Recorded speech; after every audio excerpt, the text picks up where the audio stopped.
আমি পাবনার বাইকুলার শেষ থেকে কেবল নামছি, ইতিমধ্যে এক লোক দৌড়ে এসে হাতের মধ্যে চকচকা টেকা দিয়ে হুজুর দোয়া করেন। তো টেকা দেখে আমার লোভ হলো, পকেটে থুয়া বলি কি ধোয়া? বলে হুজুর আমার বইয়ের পেটে বাচ্চা হয়েছে, আল্লাহ যেন একটা পুত্র দেয়। যেই কয়েছে বইয়ের পেটে বাচ্চা হয়েছে আল্লাহ যেন একটা পুত্র দেয়, তখন আমি চিন্তা করে দেখলাম আমি 3টা মেয়ের বাপ, আমার দোয়া দিয়ে যদি পুত্র হয় তাহলে আমার বইয়ের পেটেই তো হতো।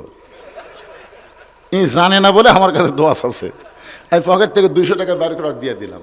বলে হুজুর আমি তো দোয়া চাই, টাকা চাই না। আমি বললাম পাগলা তুইও যা, আমিও চাই। আমি 3 মেয়ের বাপ রে, আমার দোয়াতে যদি পুত্র হতো আল্লাহ আমাকে একটা দিত। আমার দোয়াতে যদি আমার বইয়ের পেটের বাচ্চা পুত্র না হয়, তোর বইয়ের হবে? তাহলে হুজুর তাহলে আপনি টাকা আপনি নেন, আমার নাম দেন।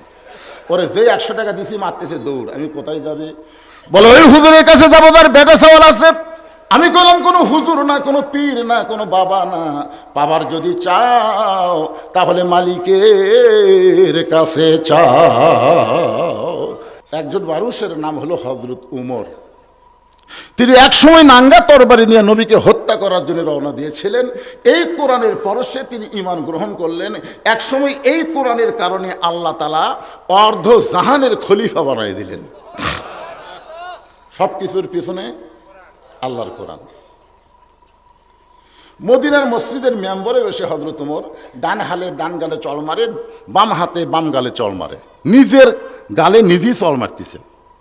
এমন সময় ওসমান গনি বলে, আমির আল মুমিনিন আপনি কি পাগল হয়ে গেলেন? নিজের গালে নিজে চড় মারতেছেন, কারণ কি? ওমর ফারুক বলে, ওসমান এই মেম্বরে বসে আমার অতীতের কথা বারবার মনে হয়। আসলে মানুষের জীবনে 3টা কাল আছে। একটা হলো অতীতকাল, একটা হলো বর্তমানকাল, একটা হলো ভবিষ্যৎকাল। আমরা অনেক সময় অতীতের কথা ভুলে যাই, বর্তমানে ধনী হয়েছি তো কি হনু রে, ভবিষ্যতের খবর নাই। খালি হাসিনা যদি ভবিষ্যৎ নিয়ে চিন্তা করতো তাহলে 24 সালে পলান লাগতো। ওসমান গনি বলে, আমির আল মুমিনিন আপনার অতীতের খবর কি? ওমর ফারুক বললেন, অতীতে আমি খালার বাড়িতে রাখালি করতাম, ছাগল চড়াতাম।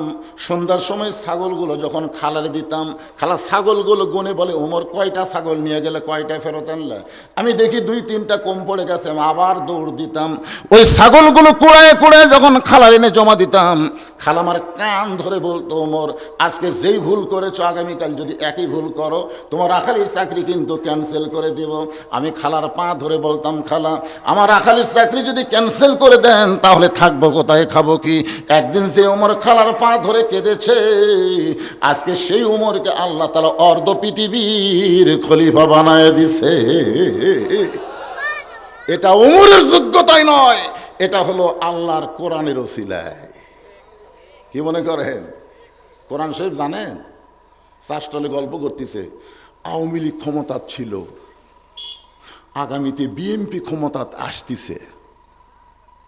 যদি আল্লাহর কোরআন পড়তো তাহলে এই কথা কখনোই বলতে পারতো না, আওয়ামী লীগ কোনোদিন ক্ষমতায় ছিল না, বিএনপি ক্ষমতা আসবে না, সবসময় আমার আল্লাহ ক্ষমতা থাকবে। জোরে কোন কথা, ঠিক কথা কন না? আল্লাহ কোরআনের মধ্যে বললেন, তাবারাকাল্লাযী বিয়াদিহিল মুলকু ওয়া হুয়া আলা কুল্লি শাইইন কাদির। গোটা পৃথিবীর রাজত্ব কর্তৃত্ব মালিকানা কার হাতে? সমস্ত ক্ষমতার মালিককে। এটা কখন বুঝবেন? এখন 5তলা বিল্ডিংয়ের উপরে 1.5 লাখ টাকার খাট, 12,000 টাকার কম্বল, গাঁৱত দৌড়ে তেমনি দিয়ে রাত 9টার সময় বলতেছে, আমার বাড়ি আমার ঘর, আমাকে নামাইকে। কান্দের ফেরেশতা বলতেছে, আল্লাহ ঘুমের আগে দোয়া হলো আল্লাহুম্মা বিইসমিকা আমুতু ওয়া আহইয়া। কিন্তু দোয়া না পড়ে কি করে ঘুমালো? ই যে বলতে তো আমাকে নামাইকে। আপনার বলেন তো, কয়েকদিন আগে ঢাকাত কি হচ্ছে? ভূমিকম্প আছে না নাই? জোরে কেন আছে না নাই? রাত 3টার সময় একটা ভূমিকম্প হচ্ছে, বিল্ডিং খালি একটু কেঁপে উঠছে। ওই এত ফোর্সে নামছে যে কম্বলের মধ্যে ওর লুঙ্গি খুলে আছে, ওই লুঙ্গিটাও পরার টাইম পাইনি। ফেরেশতারা বলতেছে, আল্লাহ নামাইলা নামাইলা, তাই বলে ন্যাংটা করে নামালা। বর্তমান ক্ষমতার চেয়ার পায়ে অহংকার করেন না, যে কোনো সময় আল্লাহ ন্যাংটা করে নামাবার পারে। জোরে কোনো কথা, ঠিক কি না? কথা বলেন। আমরা তো বর্তমান পায়েই তো মনে করি কি হনু রে, কি হচ্ছেন আপনি? ওমর ফারুক চিন্তায় পড়ে গেলেন, যেই কোরআন রাখালকে অর্ধ জাহানের খলিফা বানায়, সেই কোরআনটা আসলে দেখতে কেমন, আজকে সেটাই আপনাকে দেখাবো।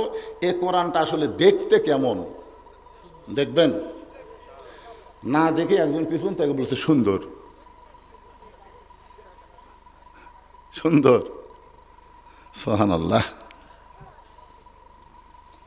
হযরত ওমর আল্লাহর কোরআনকে শুধুমাত্র দেখার জন্য ছদ্মবেশে মদিনার অলি গলি ঘুরতেছেন। হঠাৎ হযরত ওমর দেখতে পায় বিস্তীর্ণ মরুভূমি, ওই মরুভূমির মধ্যে একজন রাখাল উট আর দুম্বা চড়ায়। হযরত ওমর আল্লাহর কোরআনকে দেখার জন্য রাখালকে সালাম দিলেন, আসসালামু আলাইকুম রাখাল ভাই, আমার পেটে ক্ষুধা লাগছে, আমি উটের এক পেয়ালা দুধ চাই। রাখাল মুসকি মুসকি হাসে। ওমর ফারুক বলে, হাসো কেন? আমি তোমার সালাম দিলাম, উটের দুধ চাইলাম, তুমি যে কিছুই কও না। রাখাল বলতেছে, তোমার সালামেরও উত্তর দিব না, তোমাকে উটের দুধও দিব না। ওমর ফারুক বললেন, আমার দোষ কি? বলে, তোমার দোষ হলো আগে তোমার পরিচয় দাও, তুমি কে? ওমর ফারুক চিন্তায় পড়ে গেলেন, আমি অর্ধ জাহানের খলিফা, এখন যদি আমি পরিচয় দেই তাহলে কোরআন দেখার গুমর তো ফাঁস হয়ে যাবে। আমি আসলে কি দেখতে চাই? আল্লাহর কোরআন দেখতে চাই। ওমর ফারুক চিন্তায় পড়ে গেলেন, আমি কি পরিচয় দিব? এমন সময় আল্লাহর কোরআন বলে, ওমর, রাখাল যখন তোমার পরিচয় চাইছে, তুমি আসল পরিচয় দাও। তোমার আসল পরিচয় হলো মিল্লাতা আবিকুম ইব্রাহিম ওয়া সাম্মাকুমুল মুসলিমিন। তোমার জাতির পিতার নাম কি? এই ইব্রাহিম বলতে যদি কারো মুখত আটা লাগে, এটা কি আমার কথা কলাম না আল্লাহর কথা? আল্লাহর কথার সাথে আপনার একমত না দ্বিমত? মুসলমানের জাতির পিতার নাম কি? আরো জোরে জোরসে বলুন। হুয়া সাম্মাকুমুল মুসলিমিন, যিনি আমাদের নাম রেখেছে মুসলমান। ওমর ফারুক বললেন, রাখাল, তুমি যখন আমার পরিচয় শুনতে চাও, আমার পরিচয় হলো আমি একজন মুসলমান। রাখাল মুসকি মুসকি হেসে বলে, আসল না নকল? ওমর ফারুক বলে, রাখাল, মুসলমান তো মুসলমানই, এর মধ্যে আসল নকল কি? রাখাল বলতেছে, আসল মুসলমান যারা হবে তারা চাওয়ার ব্যাপারে সতর্ক থাকবে। আসল মুসলমান জাত তার কাছে চাবে না। আমাদের ধনুটের মধ্যে কিছু ভেজাল মুসলমান আছে, আপনার না জানলে আমি জানি। ওরা কি কয়, আমার দয়াল বাবার দরবারেতে কেউ ফিরে না খালি হাতে।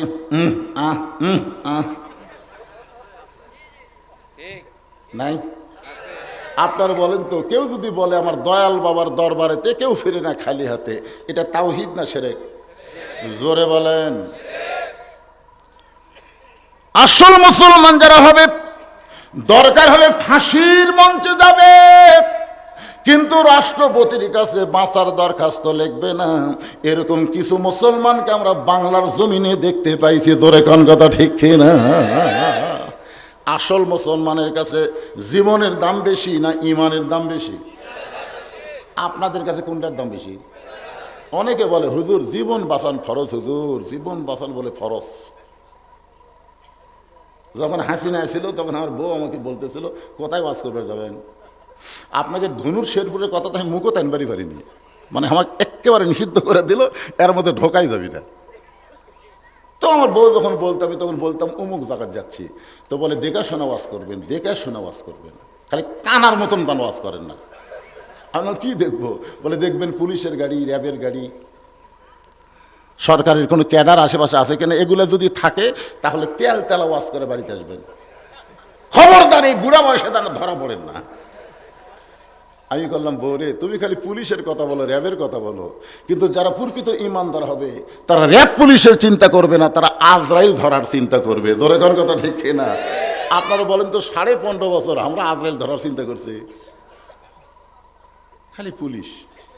আজকে পুলিশ ঘুরতেছে, পুলিশ আমার সাথে মুসাফা করলে আসার সময় আমি পুলিশও গুরুত্বই দিল না। খালি এটা যদি হাসিনার সময় হতো, ওরে বাবা, ওরে বাবা রে, আমি হাসিনার সময় একটা পুলিশ সার করে গেছি, স্যার পুলিশ কনস্টেবল, স্যার কেমন আছেন? পুলিশ জীবত খবর থাকে, হুজুর আপনি কি করলেন? ভয় পাচ্ছি ভাই রে, ভয় রে। হ্যাঁ, আজরাইল ধরার কথা আমরা ভুলেই গেছি না। সবসময় চিন্তা হচ্ছে পুলিশ যেন না ধরে, র্যাব যেন না ধরে। কিন্তু প্রকৃত ইমানদার র্যাব পুলিশ ধরার চিন্তা করবে না, চিন্তা করবে আজরাইল ধরা। ধরে বলেন কথা ঠিক? ওমর ফারুক চোখের পানি বের করে বলে, রাখাল মুসলমান তো মুসলমান, এর মধ্যে আসল নকল কি? রাখাল বলতেছে, আসল মুসলমান যারা হবে তারা চাওয়ার ব্যাপারে সতর্ক থাকবে। তুমি দুধ চাইছো কার কাছে? উমরের চোখ দিয়ে দর দর করে পানি পড়তেছে। আল্লাহ, তোমার কোরআন যখন দুনিয়াতে চালু থাকবে, উমর যদি ভুল করে একটা রাখাল পর্যন্ত ভুল ধরবার পারবে। ধরে কোন সুবহানাল্লাহ। আপনার বলেন তো, আপনাদের মসজিদে আল্লাহর কোরআনের আইন আছে না নাই? ইমাম সাহেব যদি আসরের 4 রাকাত নামাজে 3 রাকাতে বসে, আসরের বৈঠক কয়টা? 2টা। একটা হলো 2 রাকাত, একটা হলো 4 রাকাত। কিন্তু ইমাম সাহেব 3 রাকাতে বসে গেছে, সামনে কাতারের মুসল্লির খেয়ালই নাই। কিন্তু দ্বিতীয় কাতারে এক অটো ভ্যান চড়ায়, ওই চিন্তা করে, কে রে 2 রাকাতের পরে বসা, 4 রাকাতের পরে বসা, হুজুর যে 3 রাকাত বসলো। এইটা মনে করেই ভ্যান আল্লাহ আল্লাহু আকবার, যে আল্লাহ আকবার কইছে, ইমাম মনে মনে কয়, তুই যতই লোক না দে, আমি 41 সালের আগে উঠবো না। এই মনে করে ইমাম যদি স্বৈরাচারী হয়ে বসাই থাকে, আপনারা বলেন তো মসজিদের মুসল্লি ইমামের পক্ষে যাবে না ভ্যানালার পক্ষে যাবে? কেন যাবে? কারণ মসজিদে কোনো ইমামের বাপের আইন চলে না, মসজিদে আল্লাহর আইন চলে। লোকমা দিলে দাঁড়াও, যদি না দাঁড়াও তোমাকে বাদ দেয়া আমরা নতুন নেতা বানবো। ধরে কোন কথা ঠিক কি না? মসজিদে আল্লাহর আইন চলে বলে আওয়ামী লীগ, বিএনপি, জাতীয় পার্টি, জামাত, পীর মুরিদি সবাই এক কাতারে নামাজ পড়ে, মুসল্লি কম। সবাই দেখতেছে, বেড়া করি দল, ভিতরে উঠে এক কাতার। আওয়ামী লীগ যদি 4 আঙ্গুল সামনে যায়, বিএনপি হাত ধরে টানতিছে, কি খেয়াল কর, সামনে যাস করে। আওয়ামী লীগ নিজের দিকে তাকে বলতেছেন, খেয়াল করিনি ভাই, ও কে টান মারতেছে, ওদিকে খেয়াল নাই, ওই কাতারের দিকে তাকায় আছে। ফেরেশতাকে আল্লাহ এরকম হওয়ার কারণ কি? আল্লাহ বলতেছে বাহিরে 40 দল 20 দল আর ভিতরে এক কাতার। কারণ আল্লাহর ঘরের মধ্যে মানুষের কোনো রাজনীতি চলবে না, একমাত্র নীতি চলবে কার? আরো জোরে বলেন। ওমর ফারুক চোখের পানি বের করে বলে, রাখাল ভাই, চাওয়ার ব্যাপারে আমি ভুল করেছি। রাখাল বলে, ভুলটা যখন স্বীকার করলে তাহলে তওবা করার সুযোগ আছে। আপনার বলেন তো, যারা মাগরিব এশার নামাজ পড়ে নাই, এই মাহফিলে ওয়াজ শুনতেছে, এরা কি করছে? ভুল। ইচ্ছা করে যদি না পড়ে, রাসূল বলেছেন, মান তারাকা সালাত মুতাম্মিদান ফাকাত কাফারা। ইচ্ছা করে একক তো নামাজ যদি না পড়ে, অবশ্যই সে কুফরি করলো। এই যারা মাগরিব এশার নামাজ না পড়েও শুনতেছেন, এই মুহূর্তে আপনারা কি করবেন? রাখাল বলতে যে ভুলটা যখন স্বীকার করছো, তাহলে তোমাকে তওবা করার সুযোগ আছে। ওমর ফারুক বলে, রাখাল ভাই, তাহলে আমি তওবা করতে চাই। রাখাল বলে, মূর্খ মানুষের তওবা করে কোনো লাভ নেই। ওমর ফারুক বলতেছে, আমি মূর্খ, এ কথা তোমার কে কইলো? রাখাল বলতেছে, যে বেটা চাওয়ার ব্যাপারে সতর্ক হয় না, এ হলো দুনিয়ার সবচাইতে বড় মূর্খ। ওমর ফারুক বলে, রাখাল, তাহলে তুমি আমাকে তওবা পড়াও। এবার রাখাল হযরত ওমরকে তওবা পড়াচ্ছেন। যারা এশার নামাজ পড়েন নাই, মাগরিবের নামাজ পড়েন নাই, ফজর পর্যন্ত বাঁচার কোনো গ্যারান্টি। আর যারা নামাজ পড়েছেন, যেভাবে নামাজ পড়া দরকার হয়তো সেইভাবে পড়তে পারেন নাই, এজন্য আমরা সকলে মিলে তওবা করতে চাই। তওবা করাতে আপত্তি আছে? তাহলে জবান করে সকলে বলেন, আস্তাগফিরুল্লাহ। বলেন, আস্তাগফিরুল্লাহ রাব্বি মিন কুল্লি যামবি ওয়া তুবু ইলাইহি। ওমর ফারুক বলে, রাখাল ভাই, আল্লাহর রাস্তে উটের 1 পেয়ালা দুধ দাও।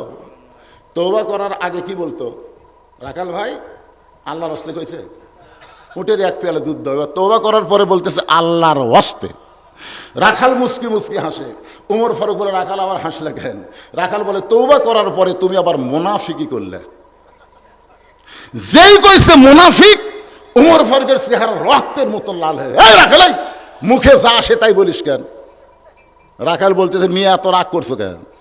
লিমা তাকুলু মা লা তাফালুন। তোমার মুখের কথার সাথে মনের মিল নেই। তুমি সত্যি করে বলো তো, আমি কি উটের মালিক? আমি যদি উটের মালিক হইতাম, তুমি আমাকে রাখাল কইলা কেন? আর যখনই তুমি আমাকে রাখাল বলছো, তখন তোমার মন বলতেছে আমি উটের মালিক না। আর মালিক বাদ দেয়া রাখালের কাছে কেউ যদি আল্লাহর রাস্তে চায়, এরপরও রাখাল দিবার পারবে যার প্রমাণ আমি নিজে। আমি পাবনার বাইকুলার শেষ থেকে কেবল নামছি, ইতিমধ্যে এক লোক দৌড়ে এসে হাতের মধ্যে চকচকা টাকা দিয়ে হুজুর দোয়া করেন। তো টাকা দেখে আমার লোভ হলো, পকেটে থুয়া বলি কি ধোয়া, বলে হুজুর আমার বইয়ের পেটে বাচ্চা হয়েছে, আল্লাহ যেন একটা পুত্র দেয়। যেই কয়েছে বইয়ের পেটে বাচ্চা হয়েছে আল্লাহ যেন একটা পুত্র দেয়, তখন আমি চিন্তা করে দেখলাম আমি 3টা মেয়ের বাপ, আমার দোয়া দিয়ে যদি পুত্র হয় তাহলে আমার বইয়ের পেটেই তো হতো। ই জানে না বলে আমার কাছে দোয়া আছে। আমি পকেট থেকে 200 টাকা বের করে দিয়ে দিলাম, বলে হুজুর আমি তো দোয়া চাই, টাকা চাই না। আমি বললাম পাগলা তুইও যা আমিও তাই, আমি 3 মেয়ের বাপ রে, আমার দোয়াতে যদি পুত্র হতো আল্লাহ আমাকে একটা দিত। আমার দোয়াতে যদি আমার বইয়ের পেটের বাচ্চা পুত্র না হয়, তোর বইয়ের হবে? তখন হুজুর তাহলে আপনি টাকা আপনি নেন, আমার নাম দেন। ওরে যে 100 টাকা দিছি মারতেছে দৌড়, আমি কোথায় যাবে? বলে ওই হুজুরের কাছে যাবো যার বেটা সওয়াল আছে। আমি বললাম কোনো হুজুর না, কোনো পীর না, কোনো বাবা না, বাবার যদি চাও তাহলে মালিকের কাছে চাও।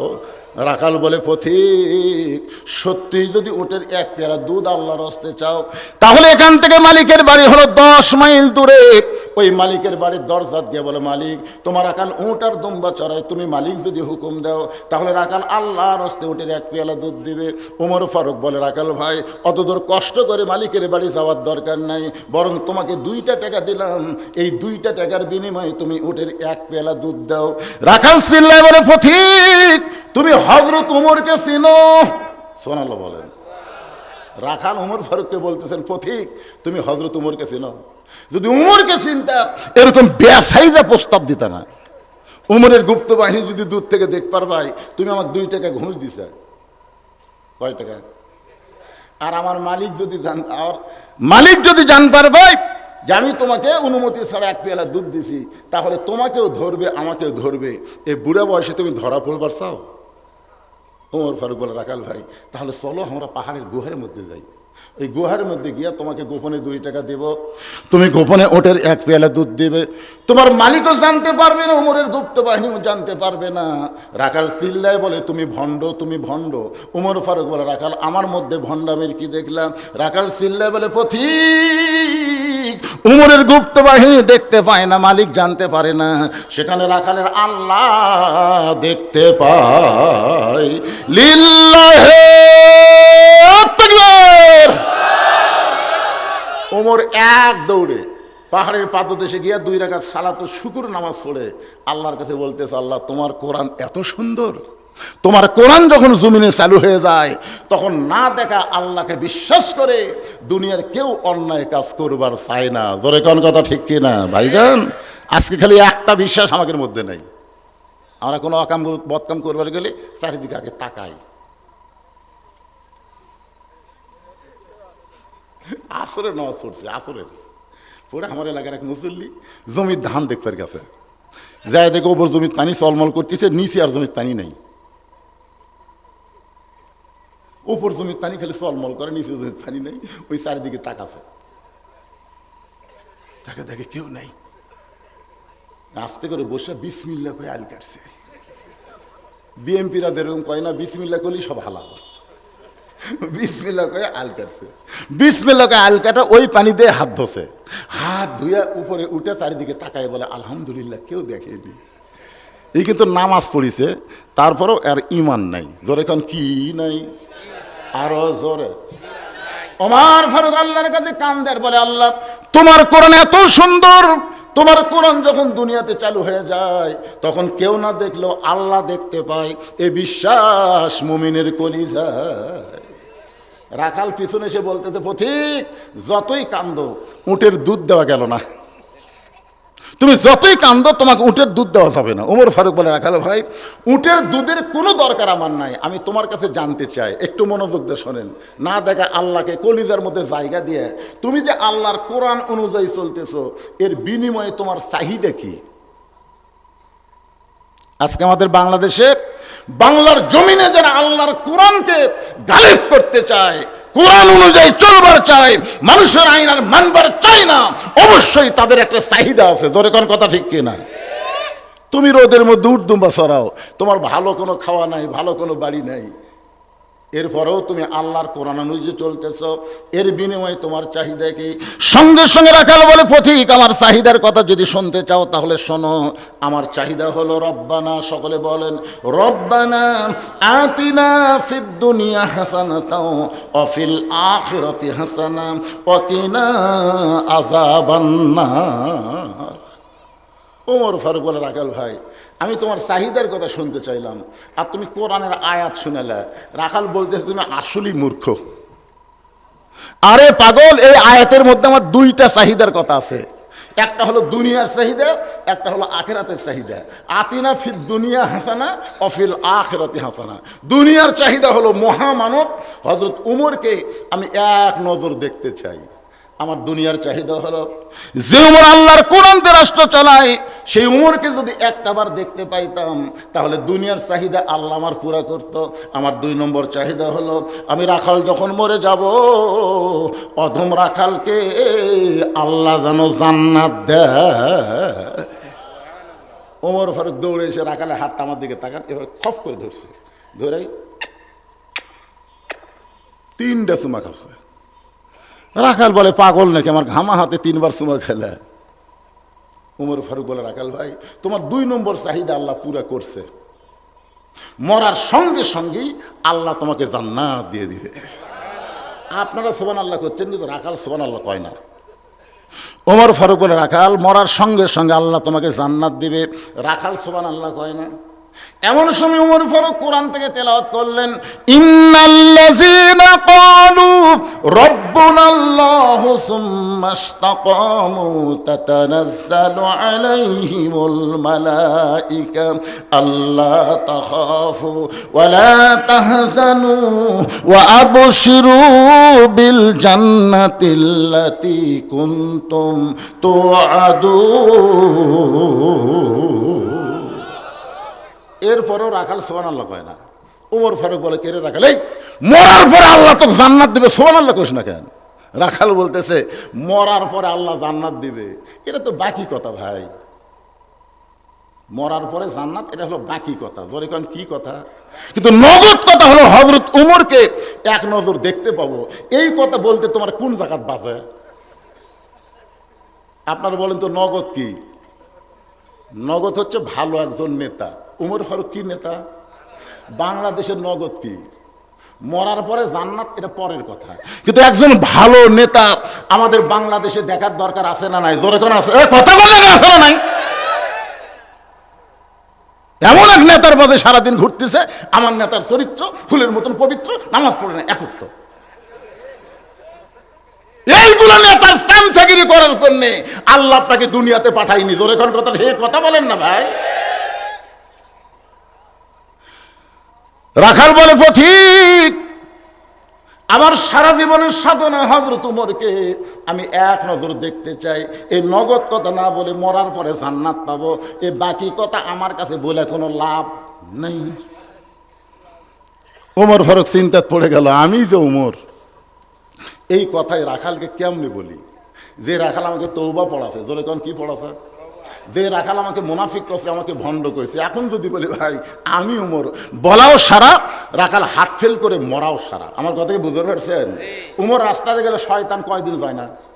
জোরে কোন কয়দিন যায় না? আর সেই উমরকে রাখাল কি পড়াছে? তওবা পড়াছে, মুনাফিক করছে, ভণ্ড করছে। এখন যদি বলি ভাই রাখাল আমি উমর রে, রাখাল মানে শোনাও সারা, মরাও সারা। উমর ফারুক চিন্তায় পড়ে গেলেন, আমি যে উমর এই কথা রাখালকে কেমনে বলি? এমন সময় আল্লাহর কোরআন উমরের সামনে এসে বলতেছে, উদউ ইলা সাবিলি রাব্বিকা বিল হিকমাহ। উমর, আমার কথা কি আপনারা বুঝবার পারতেছেন? এই বাচ্চারা, এই তোরা শুনবো না যাবি না? শুনবি? শুনতেছে তো? উমর ফারুক কিন্তু ডাইরেক্ট, হাসিনার 15.5 বছর আমি ডাইরেক্ট কোনো ওয়াজ করতে পারিনি ভাই। তাই বলো হক কথা যে বাদ দিছি তা কিন্তু না। উমর ফারুক দেখতেছেন এখন ডাইরেক্ট বললি হাট ফেল। রাখাল সত্যি যদি উমরকে দেখতে চাও তাহলে ফজরের নামাজ তোমাকে সামনে কাতারে আদায় করা লাগবে। ফজর যদি সামনে কাতার আদায় করতে পারো, মেহরাবের দিকে লক্ষ্য করে দেখবা যে মানুষটা ইমামতি করতেছেন ওই মানুষটি হলেন হযরত ওমর। তাহলে আল্লাহর কোরআন দিয়ে যখন বাংলাদেশ চলবে, প্রত্যেকটা নেতাকে নামাজ পড়ানোর মতন যোগ্যতা থাকা লাগবে। কথা কর না, এই জন্য তো সবাই কোরআন দেখবার চায় না। রাখাল সত্যি যদি উমরকে দেখতে চাও, ফজরের নামাজ তোমাকে সামনে কাতে আদায় করা লাগবে। ফজর যদি সামনে কাতে আদায় করতে পারো, মেহরাবের দিকে লক্ষ্য করে দেখবা যেই মানুষটা ইমামতি করতেছেন ওই মানুষটি হলেন হযরত ওমর। রাখাল ছোট বাচ্চার মতন কান্দে, এতক্ষণ রাখাল করে হাসিছে। উমর ফারুক বলে কান্দ খেন? রাখাল বলে আমি বারান্দাত নামাজ পড়ি, আমি বারান্দাত নামাজ পড়ি, আমি মসজিদের ভিতরে ঢোকার সাহস পাই না, কারণ মসজিদের মধ্যে নবীর দামি দামি সাহাবী, ওই দামি দামি সাহাবীর মধ্যে আমি রাখাল কেমনে যাই? ওমর ফারুক বলে রাখাল তুমি কম দামি আর মসজিদের মধ্যে দামি দামি, এ কথা তোমাকে বুঝালো কে? আপনারা বলেন তো, এই যে আপনারা খেরত বসে আছেন, আমি সোফার উপর বসে আছি, আপনারা যদি মনে করেন হুজুর দামি না, আমি সোফাত বসে থাকলে আমি দামি আর আপনার নিচে বসে আছেন আপনার কম দামি, এটা মানার জিনিস না। কারণ বহু বক্তাকে আল্লাহ জাহান্নাম দেবে, অনেক শ্রোতাকে আল্লাহ আমল করার কারণে বিনা হিসাবে জান্নাত দিয়ে দিবে। ধরে কোন কথা ঠিক কিনা? হয়তো আপনারা দেখতেছেন হাসরের ময়দানে আমার জিহ্বার মধ্যে জাহান্নামের বসি দিয়ে আল্লাহ টানে নিয়ে যাচ্ছে জাহান্নামের দিকে। আপনারা কবেন হুজুর হুজুর আপনার ওয়াজ শুনে আমরা আমল করে জান্নাতে যাচ্ছি। তখন আল্লাহ বলবে লিমা তাকুলু মা লা তাফআলুন, এ বক্তার ওয়াজের সাথে আমল ছিল না রে। এই জন্য আল্লাহ বললেন ইন্না আকরামাকুম ইনদাল্লাহি আতকাকুম, ওই ব্যক্তি সবচাইতে দামি হয় যার কলিজার মধ্যে আল্লাহর বেশি ভয়। ওমর ফারুক বলে রাখাল সত্যি যদি ওমরকে দেখতে চাও তোমাকে ফজরের নামাজ জামাতের সঙ্গে আদায় করা লাগবে। রাখাল বলতেছে আজকে এশার নামাজ পড়ে আর আমি বাড়ি যাচ্ছি না। ওমর ফারুক বললেন এশার নামাজ পড়ে বাড়ি যাবে না কেন? বলে এশা পড়ে যদি বাড়ি যাবার চাই তাহলে ফজর সামনে ধরা যাবে। ওমর ফারুক বললেন পাগল, 2 ওয়াক্ত নামাজ লম্বা, খুব খেয়াল করে দেখেন, 5 ওয়াক্ত মধ্যে 2 ওয়াক্ত নামাজ কি লম্বা, আর 3 ওয়াক্ত তাড়াতাড়ি, আসর মাগরিব এশা। দেখেন আসরের কিছু পরে মাগরিব কিছু পরে এশা, কিন্তু এশা থেকে ফজর, ফজর থেকে জোহর, এই 2 ওয়াক্ত আল্লাহ লম্বা করলো কেন? ফজর থেকে জোহর পর্যন্ত একটা সময় দিছে, এই সময়ের মধ্যে আপনি চাকরি করেন, বাকরি করেন, ব্যবসা করেন, বাণিজ্য করেন, খেতে খামারে কাজ কাম করেন, সব কিছু করার পরে আপনার দেহের মধ্যে যে একটা ক্ষয় হলো, এশা থেকে ফজর আল্লাহ লম্বা সময় দিয়েছে।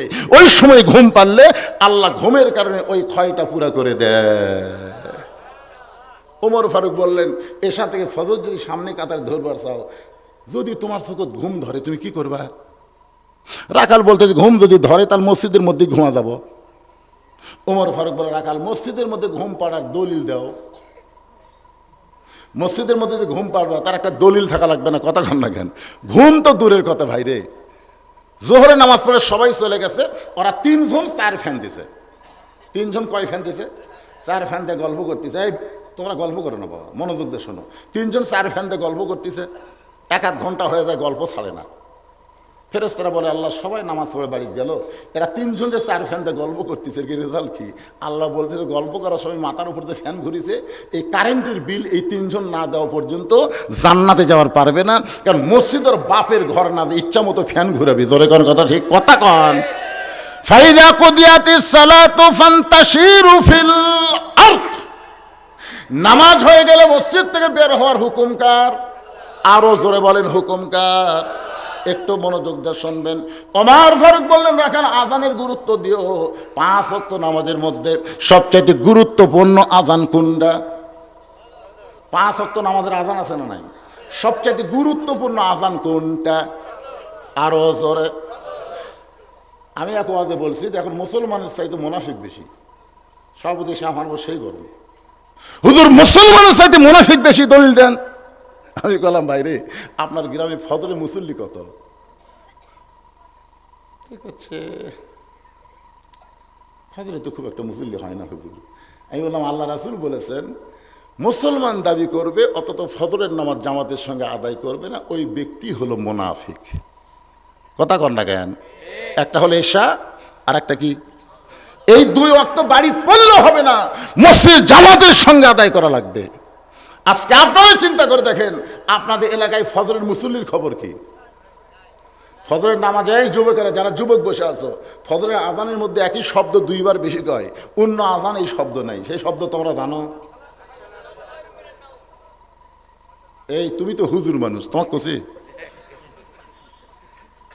এরা রাত 2টা পর্যন্ত ফেসবুক চলায়, ফজরের আগে এমন ঘুম দেয়, বুঝলেন? আসসালাতু খায়রুম মিনান নাওম, ঘুম হইতে নামাজ অতি উত্তম। ওমর ফারুক বলেন, রাখাল আজানের গুরুত্ব দিও। এতদিন রাখাল নামাজ পড়েছে বারান্দায়, আজকে নামাজ পড়বে কোন কাতারে? একটু মনোযোগ দিয়ে শোনেন, কোন কাতারে? এখন মসজিদের বারান্দা বাদ দেয়, মসজিদের দরজায় এসে দোয়া পড়তেছে, আল্লাহুম্মা আফতাহলি আবওয়াবা রহমাতিক। ডান পায়ে ঢুকে সামনে কাতারে যাবার চাই। প্রত্যেকটা সাহাবী নড়ে সরে রাখালকে সামনে যাওয়ার রাস্তা করে দেয়। রাখাল মনে মনে কয়, আল্লাহ, বারান্দার থেকে ভাবলাম কি, আর ভিতরে ঢুকে দেখতেছি কি। এতদিন বারান্দা থেকে মনে করলাম ভিতরে দামি দামি, আজকে ভিতরে ঢুকে দেখতেছি আমিও তাই এরাও তাই। আসলে ভিতরে না ঢুকলে বোঝার উপায়। এখন সামনে কাতারে এসপি দাঁড়াচ্ছে, আর একটা মুসল্লি হলে সামনে কাতার পুরো হবে, কিন্তু এসপি দেখে কোনো মুসল্লি নেই, এসপির কাছে ফাঁকা। এসপি গেলে পিছন দিক থেকে দেখি চকিদার খাড়া হয়ে আছে, দরজার চকিদার খাড়া হয়ে আছে। এসপি ডাকতেছে, আয়। চকিদার বলে, না স্যার, আপনি এসপি, আমি চকিদার। এসপি বলে, বাকালা, ওটা বাইরের কথা। তুই চকিদার, আমি এসপি, এটা হলো বাইরের কথা, ভিতরের কথা ভিন্ন, আয়। এরপরে চকিদার যখন আসে না, এসপি কাতার ছাড়িয়ে যায়, চকিদার হাত ধরে বলতে, তোকে এত ডাকি, তুই যাস না কে, আয়। এখানে কাছে লিয়ে দেয়, বলতেছে, আমার পায়ের গোড়ালির সঙ্গে গোড়ালি মিল করে দাঁড়া। চকিদার এসপির কাছে খাড়ায় বলতেছে, স্যার, যদি গোড়ালি লাগে, আরে পাগলা, আমরা দুই ভাই, অসুবিধা নেই। চকিদার কান্দের কয়, আল্লাহ, ভিতরে এত শান্তি, এটা বেড়া থাকলে তো বোঝা যায় না। এই জন্য প্রত্যেকটা মুসলমান ভাই ভাই, এটা নামাজের জামাতের মাধ্যমে বোঝার উপায়। ধরে কোন কথা ঠিক কে না? রাখাল যাইতে যাইতে সামনে কাতারে মেহরাব বরাবর ফজরের 2 রাকাত সুন্নত নামাজ পড়ে চুপটি করে বসে আছেন। এখান থেকে খুবই গুরুত্বপূর্ণ কথা, মনোযোগ না দিলে বুঝতে পারবেন না। ফজরের ফরজের আগে 2 রাকাত সুন্নত আছে না নাই? আপনারা বলেন তো, 2 রাকাত সুন্নত নামাজ পড়লে কত সওয়াব জানেন না? সর্বসাকল্যে 12 রাকাত সুন্নত পড়াই লাগবে। জোহরের নামাজের মধ্যে 6 রাকাত, জোরে কোন কয় রাকাত? আগে 4, পরে 2, মাগরিবের পরে 2, এশার পরে 2, আর ফজরের আগে হলো 2 রাকাত। ফজরের আগে 2 রাকাত সুন্নতের এত দাম বেশি, আসমান জমিন বিক্রি করলেও তার সমান হবে না। ধরে কোন সুবহানাল্লাহ। রাখাল ফজরের 2 রাকাত সুন্নত নামাজ পড়ে চুপটি করে বসে আছে সামনে কাতারে। এই যে, বাবা, তোর কি আবার কি হলো রে? মানুষ বিরক্ত হয় তো, চুপটি করে বসে আছে। এমন সময় একজন সাহাবী মসজিদের মধ্যে ঢুকে দেখে জায়গা নাই। সে সাহাবীর নাম হলো ওসমান গনি। জোরে কোন কি? ওসমান গনি ঢুকে দেখে, কে আমার জায়গাত কে বসে আছে? মানে ওই জায়গাটা হলো ওসমান গনির জায়গা। সেই জায়গাতে একজন লোক বসে আছে। বলেন, যিনি বসে আছে কে? ওসমান গনি চিন্তা করে, আমার জায়গাত। আমরা সবাই জানি মসজিদের মধ্যে শুধু একজনের জায়গা নির্দিষ্ট, ইমামের জায়গা। ধরে কোন কার জায়গা? কিন্তু ওসমান গনি কোন যোগ্যতায় বলতেছে আমার জায়গা? বলার পিছনে কারণ হলো আল্লাহ নবী। আল্লাহ নবী বলেছেন, আমি যখন ইমামতি করব, আমি বরাবর যিনি পিছনে দাঁড়াবে তার নাম হলো আবু বকর। আবু বকর যখন ইমামতি করবে, আবু বকর বরাবর যিনি পিছনে দাঁড়াবে তার নাম হলো ওমর। ওমর যখন ইমামতি করবে, ওমর বরাবর পিছনে যিনি দাঁড়াবে তার নাম হলো ওসমান। ওসমান যখন ইমাম হবে, ওসমান বরাবর পিছনে যিনি দাঁড়াবে তার নাম হলো আলী। আবার আলী যখন ইমামতি করবে, আলী বরাবর পিছনে, নবী কারো নাম কয় না। সাহেব বললেন, হুজুর, হত আলী যখন ইমামতি করবে, আলী বরাবর পিছনে কে দাঁড়াবে? সঙ্গে সঙ্গে নবী বললেন, মা ইয়ান্তিকু আনিল হাওয়া ইন হুয়া ইল্লা ওয়াহয়ুহা। আমি নবী বলতে পারি না যতক্ষণ আল্লাহ না বলায়। এ আলী পর্যন্ত হলো খোলাফায়ে রাশিদিন। জোরে কোন সুবহানাল্লাহ। আপনারা বলেন তো, ওসমান গনি নবীর সাহাবীদের মধ্যে নরম না গরম? খালি নরম না, সরমও বেশি। আল হায়াউন ওসমান। ওসমান গনি এসে দেখে রাখালের পাশে ফাঁকা জায়গা আছে, এই ফাঁকা জায়গার মধ্যে ফজরের 2 রাকাত সুন্নত পড়ে রাখালের দিকে 3 বার তাকাছে। জোরে কোন কয়বার? 3 বার তাকানোর কারণ হলো কোনো দিনও দেখেনি, কিন্তু তার শরম কম, তাই তো এক দেখাতেই কাম সারবি। যে মরদ মানুষের শরম কম, মেয়ে মানুষের দিকে কিভাবে তাকা থাকে? কার বউরে? আর যাকে শরম, মানে চোখ পড়ার সাথে সাথেই আর শরম ওকে নিম্নগামী করে দেয়। মুমিনদের জন্য কি কুল্লিল মুমিনিনা ইয়াগুদ্দু মিন আবসারিহিম। ওসমান গনি রাখালের দিকে 3 বার তাকাইস। আপনার বলেন তো, একটা মূর্খ মানুষের দিকে যদি বারবার কেউ তাকায়, ওই মূর্খ মানুষ খুশি হয় না রাগ করে? ওসমান গনি 3 বার তাকানোর কারণে রাখাল লাভ ধরছে, এই মিয়া বারবার আমার দিকে তাকাস কেন মিয়া? ওসমান গনি কাঁপতে কাঁপতে বলতেছে, ভাইজান পুরোদিন আপনার সামনে কাতারে দেখি নাই, আজকে দেখছি দেখে 3 বার তাকাইছি। আপনার পরিচয় কি? বলে, আমার পরিচয় হলাম একজন রাখাল। যেই কয়েছে রাখাল, ওসমান গনি মুচকি মুচকি হাসতেছে। ওসমান গনি মুচকি মুচকি হাসার কারণ হলো, রাখাল যারা হবে তাদের ভাষা নরম হলে হবে না, রাখালের ভাষা মাঝে মধ্যে গরম হওয়া লাগবে। সরাল্লাহ না কেন? রাসূল বলেছেন, প্রত্যেকটা অভিভাবককে আল্লাহ তাআলা রাখালের দায়িত্ব দিয়ে দুনিয়াতে প্রেরণ করছে। এখন আপনারা চিন্তা করতেছেন, হুজুর আমার তো গরু নাই, ছাগল নাই, আমি কিসে রাখালি করব? আপনি চোখ বন্ধ করে দেখেন, আছে আপনার বাড়িতে 50 বছরের একটা গাভী আছে, আপনার বাড়িতে 22 বছরের একটা আড়িয়া আছে, আপনার বাড়িতে 17 বছরের একটা বকনা আছে। গাভী মানে আপনার বউ, আড়িয়া মানে আপনার ছেলে, বকনা মানে আপনার মেয়ে। আপনার বলেন তো, এই 3টার উপরে আপনার রাখালি করার দায়িত্ব আছে না নাই? কথা কন না কেন ভাইজান? আপনি সামনে কাতারে এশার নামাজ পড়লেন, সামনে কাতারে এশার নামাজ পড়ে মনে মনে ভাবতেছেন, আমার মতন নামাজে কে আছে রে? কিন্তু বাড়ির দরজা যে আইছেন, আপনার ঘরের ভিতর থেকে হরি হরি হরি হরি লোলো লোলো লোলো। কিন্তু আমি মুসলমান, আমার ঘরের মধ্যে হরি হরি লোলো কি? বাড়ির মধ্যে ঢুকে দেখেন আপনার ম্যাডাম, আপনার বউ ভারতের স্টার জলসা জি বাংলা দেখতেছে। এখন আপনারা বলেন, আপনার বউ যদি ভারতের জি বাংলা স্টার জলসা দেখে, আপনার রাখালি করার দরকার আছে না নাই? আপনি কি রাখালি করবেন? কি এই পিছনে কি আছে রে? কুত্তা ভেবেও করে, আর কিছুই করে না।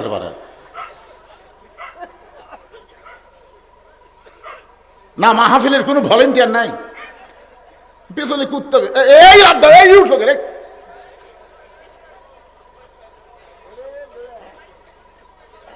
হ্যাঁ তাড়া দেন, কারণ অত্যন্ত গুরুত্বপূর্ণ বিষয় আসতেছে। এখন কুকুরের মধ্যে শয়তান থাকে, শয়তান বলে এই সময় কাউল না করলে তারা বুঝা পারে কাম। কারণ আজকের সাবজেক্ট হলো আল্লাহর কোরআন আমরা বাংলার জমিনে দেখবার চাই। জোরে কর কথা কন না কেন ভাইজান? কোরআন দেখবার গেলে এই মাদ্রাসার জন্য ভিক্ষা করা লাগবে না, মাদ্রাসায় প্রত্যেকটা মানুষ দেওয়াটা নিজের ওয়াজিব মনে করবে। জোরে কোন কথা ঠিক কিনা? কারণ যেখানে আল্লাহর কোরআনের শিক্ষা হয়, ইয়ার কি করতেছেন? এই মাদ্রাসা হলো অত্র এলাকার জন্য গজব আযাব নিরসন করার একটা প্রতিষ্ঠান। জোরে কোন সুবহানাল্লাহ। এক অত্যন্ত গুরুত্বপূর্ণ সাবজেক্ট, মনোযোগ দিয়ে শোনেন।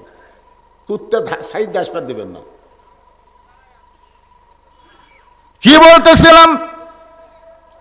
ওমর দেখার জন্য রাখাল সামনে কাতারে, আর ওসমান গনি যখনই শুনেছে এটা রাখাল, সঙ্গে সঙ্গে রাখালের দায়িত্ব হলো। আমি বউয়ের কথা বলতেছিলাম, এখন বউকে আপনি কি করবেন? ওই রিমোট কন্ট্রোল হাতে নিয়ে টিভি বন্ধ করে দিবেন। টিভি বন্ধ করে দিয়ে আপনি বউকে বুঝাবেন, তুই যে ভারতের চ্যানেল দেখতেছিস, তুই কি জানিস এই ভারতকে? এই ভারত আমাদের 400 বছরের বাবরি মসজিদ ভাঙ্গা ওই জায়গায় রাম মন্দির তৈরি করেছে। রাম মন্দির বানানোর বহু ফাঁকা জায়গা আছে, কিন্তু ফাঁকা জায়গায় রাম মন্দির তৈরি না করে বাবরি মসজিদ ভাঙ্গা ওই জায়গায় রাম মন্দির বানালো। যে ভারত মসজিদ ভাঙ্গা মন্দির বানায়, ওই ভারতের কোনো চ্যানেল মুসলমানের ঘরে চলবে না। আজ থেকে ভারত বয়কট, ভারত আরো জোরে, জোরসে বলুন, জোর হলো না। ভারত তো আমাকে চিনি বন্ধ করে দিছে, আলু বন্ধ করে দিছে, পেঁয়াজ বন্ধ করে দিছে, আমাকে কি হসা? এক সময় ভারত কি করেছিল, আমরা চিনি বন্ধ করে দিলে, পেঁয়াজ বন্ধ করে দিলে, আলু বন্ধ করে দিলে, বাংলাদেশকে আলু বলে করবি, খাবি কি? আরে পাগল, ভারত বন্ধ করে দিলে কি হবে? ওমা মিন দাব্বাতিন ফিল আরদি ইল্লা আলাল্লাহি রিজকুহা। ভারত আমাদের রিজিক দাতা না, আল্লাহ আমাদের রিজিক দাতা। জোরে কোন কথা ঠিক? মাঝে মধ্যে ভারত গরম হয়, এই হাসিনা ফাঁসি দেওয়ার পর থেকে আর বেশি গরম হচ্ছে। যতই গরম হয় কাম হবি না। বাংলার মুসলমান আল্লাহ ছাড়া কাউকে পরোয়া করে না। জোরে কোন কথা, কথা কন্যান ভাই। আমার এক ভাই ঘোষক বললেন যে বাউল আবুল সরকার আল্লাহ সম্পর্কে বলেছে আল্লাহ নাকি আগামাতা নাই। ওই আরো খারাপ করে বলেছে। জোরে কোন কথা ঠিক কিনা? বাংলাদেশের বহু নেতা বুদ্ধিজীবী ওর পক্ষ লিছে, আর আমাকে বলতেছে তৌহিদি জনতা এরা নাকি ধর্ম অন্ধ। আমরা বলে ধর্ম অন্ধ, খালি চাপাত লাগতেন দরকার। কথা কন না, কথা কন না। নাস্তিকের বাচ্চা, শালা নাস্তিকেরা। শোনেন, এই মুসলমানের দেশে আল্লাহর কোরআন আমরা দেখতে চাই। সেই কোরআনটা কি বোঝানোর জন্য আপনাদের সামনে এত দূর দিয়ে আমি ওয়াজ করে বোঝানোর চেষ্টা করতেছি। ওসমান গনি মুসকি মুসকি হাসতেছে, কারণ রাখালের দায়িত্ব। রাখাল সবসময় নরম থাওয়া লাগবে না, রাখালকে গরম হওয়া লাগবে। এখন দেখেন তো আপনার বাড়িতে 22 বছরের একটা আইডিয়া আছে। আইডিয়া মানে বেটা, আপনি সামনে নামাজ পড়েন, বেটার খবর কি? আজান শোনার আগে আসলো 3.5 হাত। ফজরে আজান শোনার আগে আপনার ছেলে 3.5 হাত আসলো। যে আজান শুরু হয়ে গেছে, ওই আজান শুনবি না, ল্যাপ দিছে মাথার ওপর। এখন পাও বার হচ্ছে, পাও টানে বুকের কাছে নিয়ে যাচ্ছে। আপনি জানলাতে তাকাই দেখছেন কে আমার ছেলে গেল কোথায়? মাথাও নেই, পাও নেই, মনে হয় চাউলের বস্তা ঢেকাতে স্যার। আপনি বাবা আস্তে আস্তে ঘরের মধ্যে যান, বিলাই যেমন ইন্দুর ধরে আস্তে আস্তে যায় ল্যাপ টানতে দেখেন ল্যাপের নিচে আপনার বেটার সাইজ আর সকালবেলা সাইড থেকে কুত্তের সাইজ একই সাইজ। তো আপনার ছেলে কুত্তার আমল করতেছে, আপনি বাবা হিসাবে কিছুই বলবেন না? কিছু রাখালি করার দরকার আছে না নাই? দরকার আছে না নাই? 17 বছরের একটা মেয়ে হাইল পরে কিলকিল করে গোটা পাড়া ঘুরতেছে। আপনার বাবা হিসাবে কি রাখালি করতে হবে? নবীর মেয়ের বয়স মাত্র 9 বছর, ফাতেমার বয়স হলো মাত্র কয় বছর? মাত্র 9 বছরের ছোট্ট মেয়ে ঘরের মধ্যে বসে হাতের মধ্যে চুরি দিয়া মুসকি মুসকি হাসতেছে। এ দৃশ্য নবী দেখার পরে আর ঘরের মধ্যে ঢুকলেন না। ফাতেমা দেখতে পাইলেন বাবা ঘরের মধ্যে ঢুকতে চাইয়া পা না দিয়া কেন বাইরে গেলেন। বারান্দায় গিয়ে তাকায় দেখে নবীর চোখটা দর দর করে পানি পড়তেছে। ফাতেমা হাঁটু গেড়ে বসে বললেন, বাবা কি দুঃখ মনে করে এমন করে কাঁদতেছেন? রাসূল বলে, ফাতেমা যে দুনিয়াতে সাজবে মা, আল্লাহ তার আখিরাতের শ্বাস কমায় দিবে। সঙ্গে সঙ্গে ফাতেমা হাতের দুটা চুরি খুলে মাটির ফাইলা দেয়। যেই মাত্র চুরি খুলে মাটির ফাইলা দিছে, নবী দৌড়ে গিয়ে চুরি 2টা করে জামার পকেটের মধ্যে ঢুকায়। ফাতেমা বললেন, বাবা যেই চুরি হাতে দেওয়ার কারণে আপনি ঘরের মধ্যে ঢুকলেন না, বারান্দায় কান্না শুরু করে দিলেন, সেই চুরি ফাইলা দিলাম। আপনি এমন করে কেন কাঁদতেছেন বাবা? আপনি কেন চুরি করে পকেটের মধ্যে ঢুকাইলেন? রাসূল বলেন, ফাতেমা তুই আয় আমার কাছে আয়। ফাতেমা যেই মাত্র নবীর কাছে আইছে, নবী কপালে একটা চুমা দিয়ে বলতেছে, মা একদিন তোর নাকে নাক ফুল পরানো হবে, একদিন তোর কানে দুল পরানো হবে, একদিন তোর গলাত মালা পরানো হবে। ফাতেমা বললেন, কবে কবে? আল্লাহ রাসূল বললেন, যেদিন তোমার বিবাহ হবে ও ফাতেমা। মেয়েরা কেবলমাত্র এক পুরুষের জন্য সাজতে পারবে, সেই পুরুষ যদি তার স্বামী হয়। স্বামী ছাড়া অন্য কোনো পুরুষের জন্য নারীদের সাজা জায়েজ নয়। ফাতেমা কখনোই মনে করবে না তোমার বাবা বিশ্ব নবী বলে আল্লাহ তোমাকে জান্নাত দিবে, এটা কখনোই মনে করবে না। জান্নাতে যদি যাবার চাও, জান্নাতের আমল করে তোমাকে জান্নাতে যাইতে হবে। ফাতেমা বলে, বাবা মেয়েদের জন্য জান্নাতের আমল কি? রাসূল বললেন, মাত্র 4টা আমল করবা মা। 1 নম্বর হলো 5 ওয়াক্ত নামাজ, 2 নম্বর রমজান মাসে রোজা করবা, 3 নম্বর বিয়ে হলে স্বামীর খেদমত করা লাগবে, 4 নম্বর সতীত্বের হেফাজত পর্দা করা লাগবে। আল্লাহ নবী বলেন, ফাতেমা 5 ওয়াক্ত নামাজ পড়লে হবে, 24 ঘন্টা নামাজ পড়া লাগবে না। 24 ঘন্টার মধ্যে 5 বার নামাজ পড়বা, নামাজের হক আদায় হবে। ও ফাতেমা 12 মাস রোজা করা লাগবে না, 1টা মাস রোজা করবা, রোজার হক আল্লাহ আদায় করে দেবে। ফাতেমার স্বামীর খেদমত সব সময় করা লাগবে না, স্বামী যখন খেদমত চাবে তখন খেদমত করবা। কিন্তু সতীত্বের হেফাজত পর্দা করা ফাতেমা, এইটার কোনো সময় নাই। এইটা নারীদের জন্য আল্লাহ সব সময় ফরজ করে দিয়েছে। ফাতেমার কাছে একটা ওড়না ছিল, এই ওড়নাটা টান দিয়ে মাথায় দিয়ে বললেন, বাবা এই মুহূর্তে আমি পর্দার মধ্যে ঢুকে গেলাম, বাবা এই মুহূর্তে আমি পর্দার মধ্যে ঢুকে গেলাম, আপনাকে সাক্ষী রেখে আল্লাহর কাছে ওয়াদা করলাম এই ফাতেমা আর পর্দার বাহিরে থাকবে না। এমনভাবে ফাতেমা পর্দাকে কবুল করলো, কয়েকদিন পরে আল্লাহ নবীরে জানাইলেন, ওগো নবী আপনার কলিজার টুকরা ফাতেমার পর্দাকে আমি আল্লাহর এতই পছন্দ হয়েছে, আমি ঘোষণা করে দিলাম সাইয়্যিদাতুন নিসা আহলুল জান্নাহ ফাতেমাতুজ যোহরা, সমস্ত জান্নাতি নারীদের নেত্রী হিসাবে আমি আল্লাহ আপনার মেয়ে ফাতেমাকে ঘোষণা করে দিলাম। কেমন পর্দা নিশি! এখানে অনেক হাজি সাহেব আছে, অনেক হাজি, সবাই হাজি। প্রথম যখন 11 সালে জান্নাতুল বাকির মধ্যে ঢুকলাম, 11 সালে কিছু দূর যাওয়ার পরে প্রথম ঢুকতেই একটা কবর পাওয়া যায়। একজনকে বললাম, ভাইজান কিসের কবর? বলে এটা ওসমান গনির কবর। দেখেন ওসমান গনির কবর, একটা পাথর আছে, পাথর, সেখানে লেখা আছে ওসমান গনি। যারা হজের মুআল্লিম তারাই বলে দিলে এটা ওসমান গনির কবর। হুজুর আমরা তো প্রথম গেছি, যাই যেরকম মুআল্লিম সাহেব যেটা করছে সেটাই বুঝতেছি, ওটি তো কোনো কবরের সেরকম ইয়ে নাই। আমাদের বাংলাদেশে একটা ঘোড়াসার মাজার আছে, ঘোড়াসার। পরে গেলাম, কে রে ভাই এটা কোন অলি সুজা? কেন হুজুর অলি লয় তো। আরো সামনে যান, আর একটা মাজার আছে, কিছু যাই দেখি লেদাসা, মানে এটা কোন অলি লয় হুজুর। ও যে ঘোড়া দেখলেন ওই ঘোড়াটি লাগিয়েছিল, এই লাত ধাপন করে হতো লেদাসা, আর ওটা হলো পীরের ঘোড়ার কবর, ঘোড়াসা। আর প্রায় 10,000-এর উপরে সাহাবী জান্নাতুল বাকির মধ্যে একটাও মাজার নাই। ধরে খান সুবহানাল্লাহ।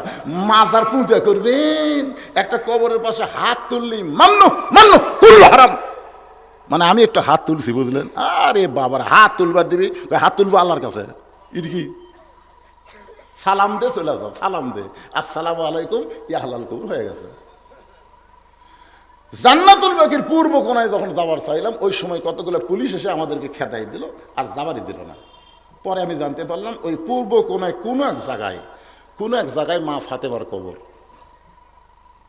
আল্লাহ কবরটাকে এমন ভাবে পর্দা করে দিছে যে ফাতেমার কবর পর্যন্ত দুনিয়ার কোনো মানুষ আর চিনবার পারতেছে না। জোরে কান্না সুবহানাল্লাহ। আমার মায়েরা যারা পর্দার অন্তরালে, আপনাদের জন্য আল্লাহ কোরআন আইন করেছেন, ওয়াকরনা ফি বুয়ুতিকুন্না ওয়ালা তাবাররাজনা তাবাররুজাল জাহিলিয়াতিল উলা। ওসমান গনি বলতেছে, ভাইজান কোনোদিন আপনাকে সামনে কাতারে দেখি নাই, আজকে সামনে কাতারে দেখতেছি, এই জন্যই কয়বার তাকাছি। বলতেছে আমি রাখাল ভাই, তো রাখালি তো কি জন্য সামনে কাতারে? বলে দেখার জন্য আছি ভাই, বারান্দার নামাজ পড়ি তো দেখা যায় না, এই জন্য সামনে কাতারে আছি, আজকে প্রাণ ভরে দেখবো, তারপরে চলে যাবো, আর কোনোদিন সামনে কাতারে আসবো না, কারণ সামনে কাতারে আসার ঠেলা আছে। কারণ যারা বারান্দাত নামাজ পড়ছে এরা জানে নামাজের একটা আলাদা মজা, শেষে আসে আগে যাওয়া। কিন্তু যারা সামনে কাতারে যায় এরকে কিন্তু ঠেলা আছে না নাই? রাখাল বলতেছে আজকে দেখা হলেই চলে যাবো, আর কোনোদিন আসবো না।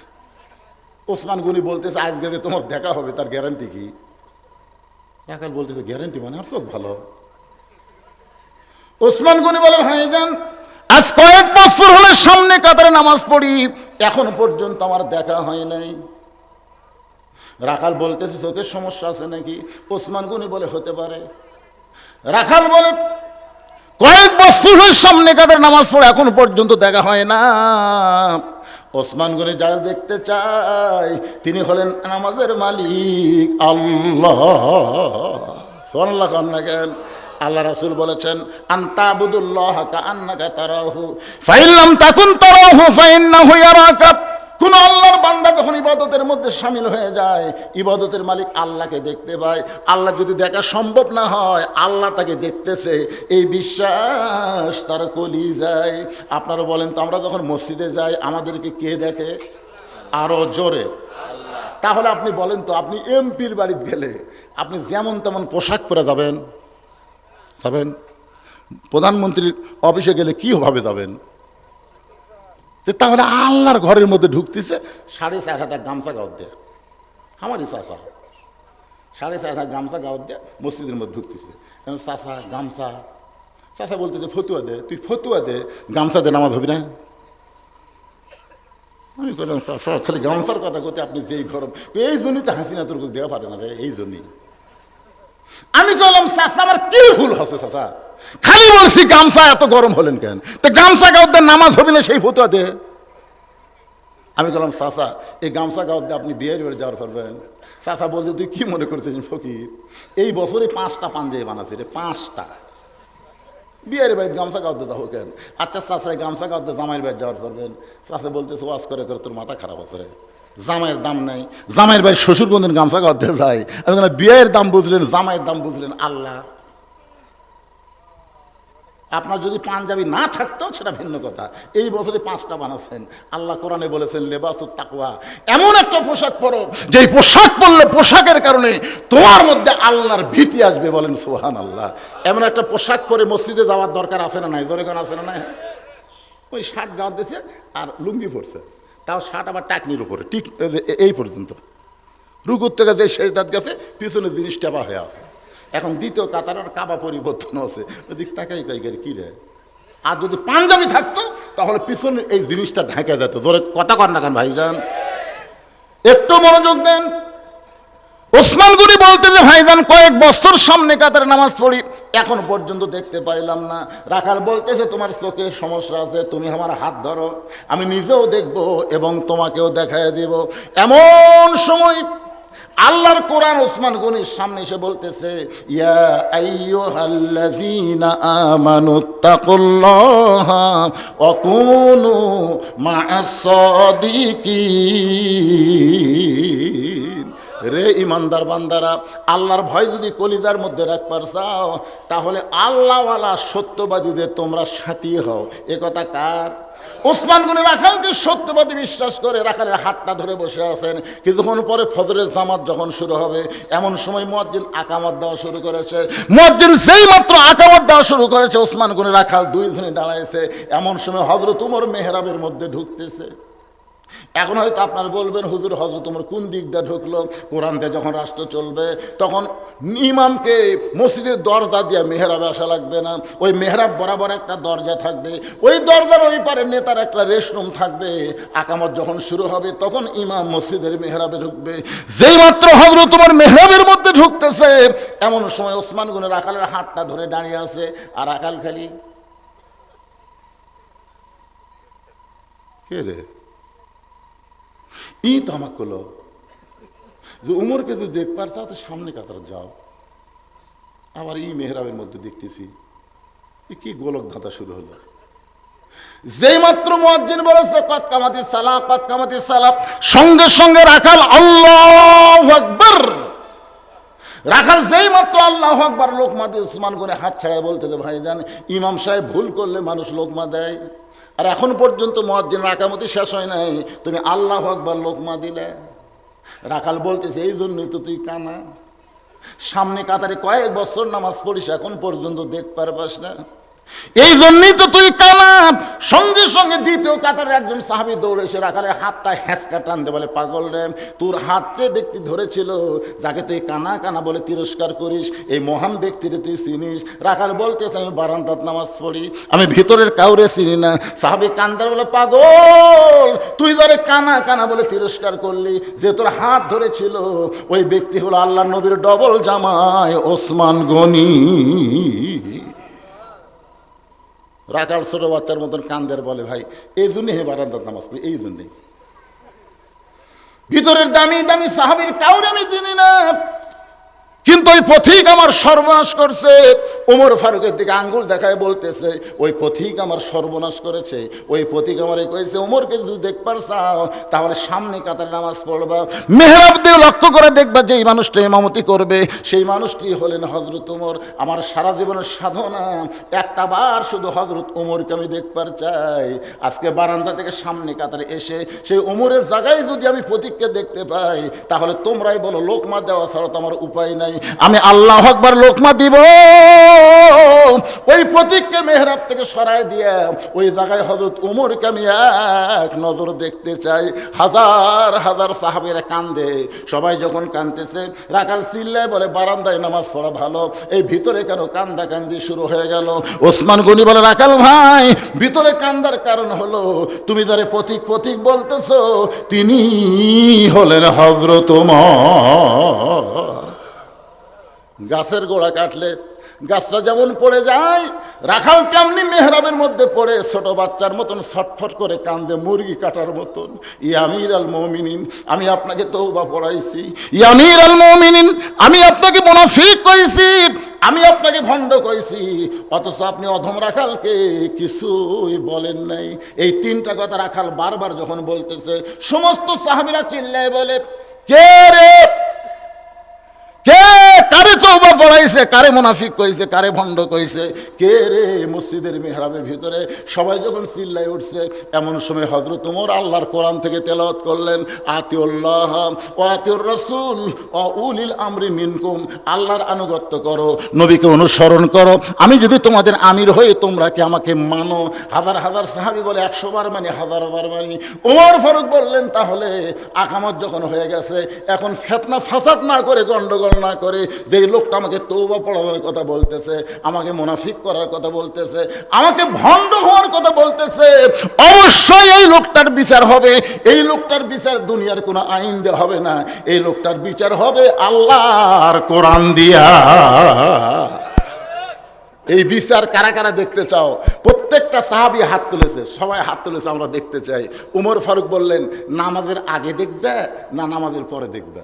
সব সাহাবী বলতেছে, হুজুর আকামত যখন হয়েই গেছে। কারণ সমস্ত কাজের আগে কি কাজ? আরো জোরে বলেন, নামাজের আগে কোনো কাজ আছে? ওমর ফারুক বললেন, আজকে তোমরা দেখবা আল্লাহর কোরআনের আইনের বিচার। আজকে যারা আমার সামনে বসে আছেন, সমস্ত সাহাবীরা দেখতে চায়, আপনারা কারা কারা দেখতে পারছেন? আল্লাহকে একটু হাত দেখান তো দেখি। যারা দেখতে পারছেন, আপনি দেখবেন না ভাই? তোলেন, টান টান করে তোলেন না কেন? আল্লাহ, এই হাতগুলো তোমার ফেরেশতা দিয়ে অডিও ভিডিও করে নাও। প্রত্যেকটা হাতওয়ালা মানুষকে আল্লাহ তুমি জান্নাতি কবুল করো, জোরে করো আমিন। মানুষের আইনের বহু বিচার আমরা দেখছি, একটা বিচারও আমাকে পছন্দ হচ্ছে না, জোরে কোন কথা ঠিক কি না? এতদিন হাসিনা করছে, আমাকে পছন্দ হয়নি, এখন ইউনুস করতেছে, হাসিনার পছন্দ হচ্ছে না। আজকে আল্লাহর কোরআনের আইনের বিচার আমরা প্রাণ ভরে দেখবো, দেখবেন না ভাইজান? মাশাআল্লাহ। কিন্তু ফজরের 2 রাকাত ফরজ নামাজ পড়াতে একটা সময় লাগবে।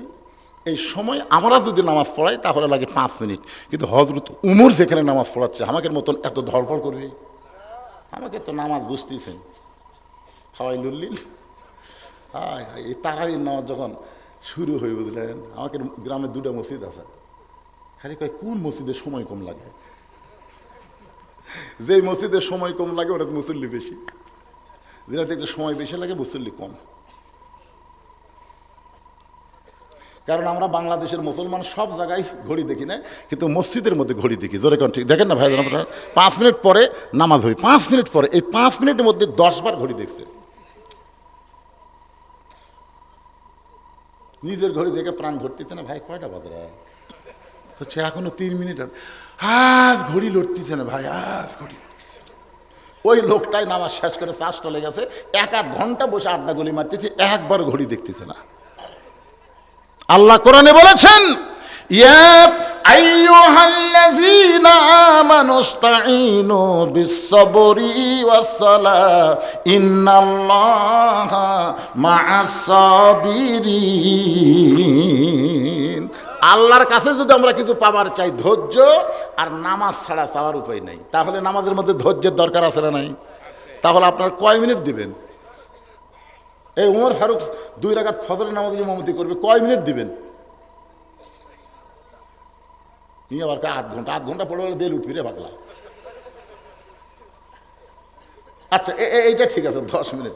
তাহলে উমর ফারুক তার সাহাবীদেরকে নিয়ে নামাজ পড়াক, আর এই সুযোগে 10টা মিনিট বসে থাকে, কি করবো? কোন তো ধান একসাথে হয়, কারণ সিটার বাগান একসাথে থাকে, একসঙ্গে সিটার ধান তুই দেখতে হবে, ধান তুই না রে একসাথে থাকার কথা না। একটা যখন বাড়িতে আসে মারে, তখন সিটা বাগান তুইও দেখতে হবে, ধান বলতে দেখা যাক কি হয়। কিছুক্ষণ পরে একটা ফ্যান যখন বাতাস দেয়, বাতাস দেওয়ার সাথে সাথে ধান কিন্তু বাতাসে পড়ে, আর 3টা পাতা উড়ে উড়ে চলে যায়, বলে কথা ঠিক না? যখন মাদ্রাসার আদায় শুরু হচ্ছে, 3টা পাতা না থাকতে পারবে না, এতক্ষণ একসাথে ভালো ছিল। যারা গেছেন তারা এসে বসেন, আল্লাহ আসতে বসেন। আর এই জলসাগুলো মাশাআল্লাহ অনেক জায়গায় হয়েছে, জায়গার কোনো সাইড হয় না, 20টা যা দিতে আলহামদুলিল্লাহ। আল্লাহ তোমার জন্য কোরআন শরীফ 500 টাকা দান করছে, আর কোরআন শরীফ 1000 টাকা দান করেছে, আল্লাহ কবুল করে। কি আচ্ছা খুললে কি হবে অনেক একটা দোয়া করা যাবে তাই কানা হয় টাকা নাই তো না কে কানেরটা দিলে ভালো হবে কারণ পাটনা একটা মাহফিল আছে হাতল মাদ্রাসার মাহফিল ওই মাহফিলে 1-1.5 করে নাটক হবে আমি মনে করলাম তাহলে 1-1.5 নাটক বলবে পরে নাটকের দাম কত ওই হয়তো মাত্র 3টে সোনা 20টে সোনা থাকে না মানে 3টে সোনা হয় কিন্তু সরকারি সোনা নাই নাটক কি বলবো তারপরে একটা তার সবচেয়ে দামি জিনিস নাগপুর দৈর্ঘ্য ঠিক কিনা সে নাগপুর নবীর মাদ্রাসায় দান করেছে যে নিয়তে দান করছে আল্লাহ তার নিয়ত অর্থের কাছে কবুল করেন যেরকম আল্লাহ আমিন করবো আল্লাহ আমিন সাথিয়া পাটনা থেকে যেরকম সাথে মুখে এখানে আছে সাথিয়া পাটনা থেকে 4টা কোরআন শরীফ বাবদ 2,000 টাকা দান করেছে আল্লাহ তার দানকে কবুল করেন যেরকম আমিন মাদ্রাসার সভাপতি আব্দুর রহিম সাহেব বাপ্পার জন্য 1,000 টাকা সিলটা কোরআন শরীফ করছে দান আল্লাহ দানকে কবুল করে বাপ্পার কবর জান্নাতের টুকরা বানান আরেকজন আল্লাহর বাবা 2টা কোরআন শরীফ বাবদ 1,000 টাকা দান করছে আল্লাহ কবুল করেন আরেকজন একটা কোরআন শরীফ বাবদ 500 টাকা দান করছে আল্লাহ আপনি কবুল করেন জোরে করে আল্লাহুম্মা আমিন ভাই বলছি যে এই বিধান দিলেন মাদ্রাসা থেকে দিবেন না দিছেন আমরা অনেক মাহফিলে প্রধান অতিথিদের সভাপতি বুঝলেন 2টা কম ধরি আজকে ধরা গেল না এটা কি বিল্ডিং করে দিচ্ছে কম তো 5 লাখ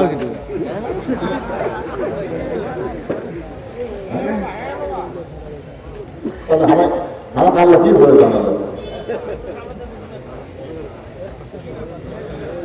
আজকের মাহফিলের সম্মানিত সভাপতি সাহেব 5 লক্ষ টাকা বলেন আল্লাহ ভুল দিয়ে 10 লাখ টাকা করলো এইগুলো তো আমি চাই না আমার মন এত ছোট কত টাকা চাই কত টাকা আমি মনে করছিলাম 5 লাখ থামো 2 লাখ টাকা 3 লাখ আগে 5 লাখ লেগেছে আলহামদুলিল্লাহ আল্লাহ দুনিয়াতে যেমন সম্মান সিয়াদ দিয়েছে আল্লাহ তেমন সম্মানের সিয়াদ যেন জান্নাতে দেয় করে বলে আমিন এমন মানুষের জন্য আল্লাহ এই কোরআনের মাদ্রাসাগুলো টিকে আছে আল্লাহ আল্লাহ তাদের সহায় সম্পত্তি মধ্যে আরো বরকত দিয়ে ওসমান গনির মতো যত বরকত দিবে তারা দুনিয়ার কাছে ব্যয় করবে না এরকম আল্লাহ কোরআনের খেদমতে তারা ব্যয় করবে আল্লাহ কবুল করে দেবেন আমি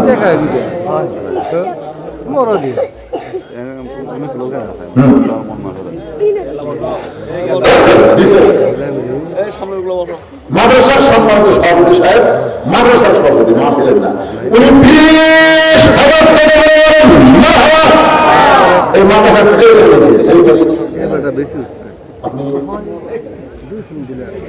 আপনি একটা কম দিয়ে পারেন আদায় হয়ে একটা সাইকেল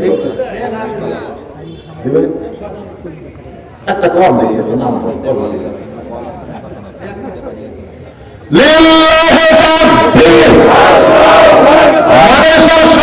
মাদ্রাসার মাদ্রাসার পরিচালক 50,000 টাকা বলেন মাদ্রাসার মহতা কিন্তু টাকা দেয় শূন্য বেতনই 6 মাস নাই 6 মাস বেতন তাহলে কি মাদ্রাসা এটা দেখছেন তাই তো মাদ্রাসা থেকে পরিচয় হয়ে গেছে আপনাদের এলাকার জন্য মাদ্রাসাকে আল্লাহ নূরের বাতি হিসাবে কবুল করুন বলবেন আমিন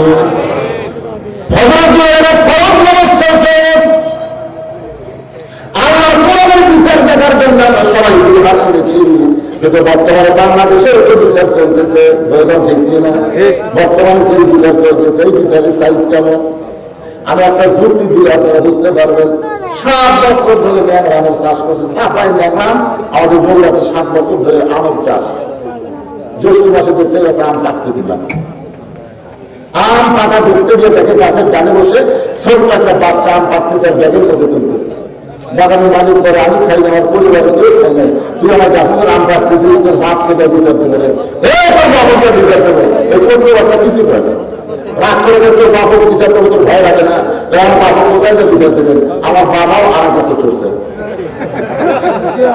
আমার বাবার খোঁজা লাগবে ও হয়েছে দেখেন বাগানের টাকা দেবে বাপ তাহলে আম পারে বস্তা পারে গাছের নিচে বসে কান্দার বলে আল্লাহ বিচার দেবো কার কাছে, বেটাও সোহর বাপও সোহর। আমাদের বাংলাদেশে বিচারের অবস্থা তাই হয়ে গেছে, কার কাছে বিচার দেবে? বিচারক পর্যন্ত অন্যায় কাজ করে, কথা বলবে না, দেখি ভালো মানুষ করবে অন্যায় ভাবে জেলখানে বন্দি রাখছে। বেশি লোকের কথা বলবো না, একজনের কথা বলবো, যিনি 50 বছর কোরআনের হক তাফসীর করেছে, যাকে সব দলের আলেমরা সমানভাবে শ্রদ্ধা করে, আল্লামা সাঈদী, যাদের তাকে আমরা বলি কোরআনের পাখি।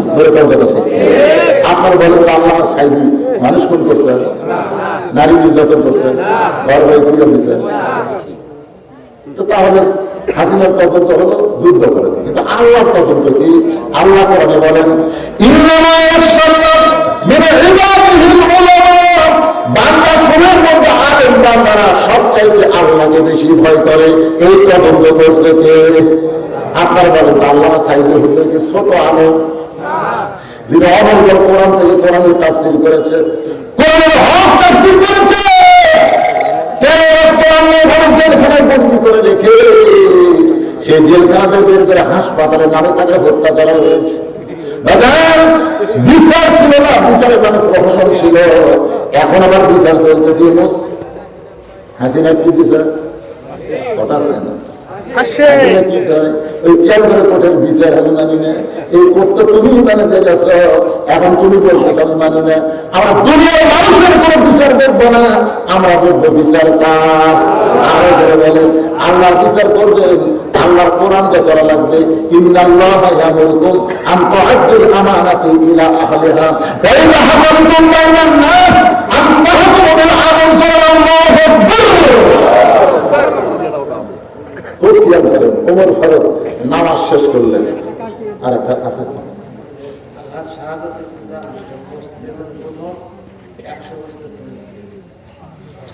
মসজিদ, মানে এখন শুরু হয়নি। মাশাআল্লাহ। আলহাজ শাহাদাত বছর প্রাণ নষ্ট আল্লাহর ভয় মসজিদের জন্য 100 বছর পূরণ করে বলেন এখন একটা মসজিদ ধরবে। আমাকে বলেছে মসজিদ কমপ্লিট করতে কমপক্ষে 2 কোটি টাকা খরচ হবে। তো উনি বলেছে এখন মসজিদের জন্য কারেকশন করা লাগবে না, আপনি খালি মসজিদের কথা বলে রাখবেন। আপনার বলেন যে মসজিদ তৈরি করে দেয়, আল্লাহ তাকে কি দেয়? জান্নাত একটা ঘর দেয়, খালি জান্নাত দেয়? চিন্তা করছেন? আপনারা বস্তা 2 বস্তা ছেড়ে আপনি কিছুই মনে হবে না, কিন্তু এই দামের কারণে আল্লাহ জান্নাত একটা ঘর দেবে।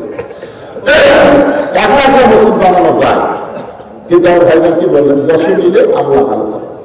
একলা করলে একসঙ্গে হয়তো হঠাৎ বলবে এই আমার ভালো বলতে পারে, আর 10 মিলে যখন বললো তখন কার? আপনার বলুন তো আওয়ামী লীগ কার কর? মসজিদ কার? বিএনপি? আপনার ঘর পারেন না। আওয়ামী লীগ যদি বলে মসজিদ আল্লাহ, বিএনপি আল্লাহ, জামাত আল্লাহ, সবাই জানে মসজিদ কারো ব্যক্তিগত সম্পদ না। সকলে মিলে আপনার মহব্বতে এই বিশাল একটা মসজিদে অংশগ্রহণ করবেন। রাজি আছেন? বাইরে করে দাঁড়িয়েছে। এই মাদ্রাসা হচ্ছে সবার, কোনো গ্রামের মাদ্রাসা না, সকলের মাদ্রাসা, মসজিদ আল্লাহর ঘর, সবার সকলে মহব্বত মিলেমিশে দান করবেন ইনশাআল্লাহ। আল্লাহ কবুল করে ধরবেন, আমিন। ফজর নামাজ শেষ করেছেন, রাখাল সামনে কাছে নামাজ পড়েছে, জোহর নামাজ পড়েছে রাখালে। আসল আদালত আপনার বলেন তো, প্রত্যেকটা মানুষের ভিতরে একটা আদালত আছে না? না, সে আদালতের নাম কি? বিবেক। বিবেক যদি ভালো হয়, সে যেখানে থাকবে সেখানে ভালো কাজ পাওয়া যাবে। রাখাল বিবেক দর্শন করতেছে যে মানুষটাকে সারা জীবনের সাথে একটা নজর আমি করতে চাই, আমি সেই মানুষটাকে তওবা পড়াইছি, সেই মানুষটাকে মুনাফিক করেছি, সেই মানুষটাকে ভণ্ড করেছি। আমার মতন নামান নাখাস্তাকে আছে, নামাজের মধ্যে রাখার ছোট বাচ্চার মতন ফোপায় ফোপায় টানতেছে। আজকে নামাজ শেষ করে আমার বিচার হবে, আল্লাহর কোরআন দিয়ে কি বিচার হবে? এই বিচার আমার দরকার নাই। আমার সবচেয়ে বড় বিচার হলো যে মানুষটাকে একটা নজর দেখতে চাই, সেই মানুষটাকে কেমনে আমি তওবা করলাম, তাকে কেমনে আমি মুনাফিক করলাম, ভণ্ড করলাম, এই চিন্তা করতে করতে ফজরের নামাজ শেষ হয়ে যায়। সালমান ফারুকের দিকে তাকায় আছে আল্লাহ কোরআনের বিচার দেখার জন্য। এমন সময় হযরত ওমর ওই বসে পড়া রাখালকে তুলে বুকের মধ্যে চাপড়ে ধরে কপালে একটা চুমা খায়। সমস্ত সাহাবীরা বলে আমিরুল মুমিনিন, বিচারের নামে আপনি আমাদের কি দেখালেন? ওমর ফারুক বলেন, সাহাবীরা রে, এই রাখালের এত কথা হজম করার পিছনে একটাই মাত্র কারণ হলো আমি রাখালকে দেখি না, রাখালের ভিতরে আমি আল্লাহর কোরআন দেখতে পাই। আজকে আমাদের বিশ্বাস করা লাগবে এই কোরআন শুধু শোনার কোনো কিতাব না, এই কোরআন হলো বাস্তব আমল করার কিতাব। বলে গঙ্গাটা বুদ্ধি না, সব জায়গা হলো শেষ। আমরা দেখবো আল্লাহর কোরআনের বাংলাদেশ।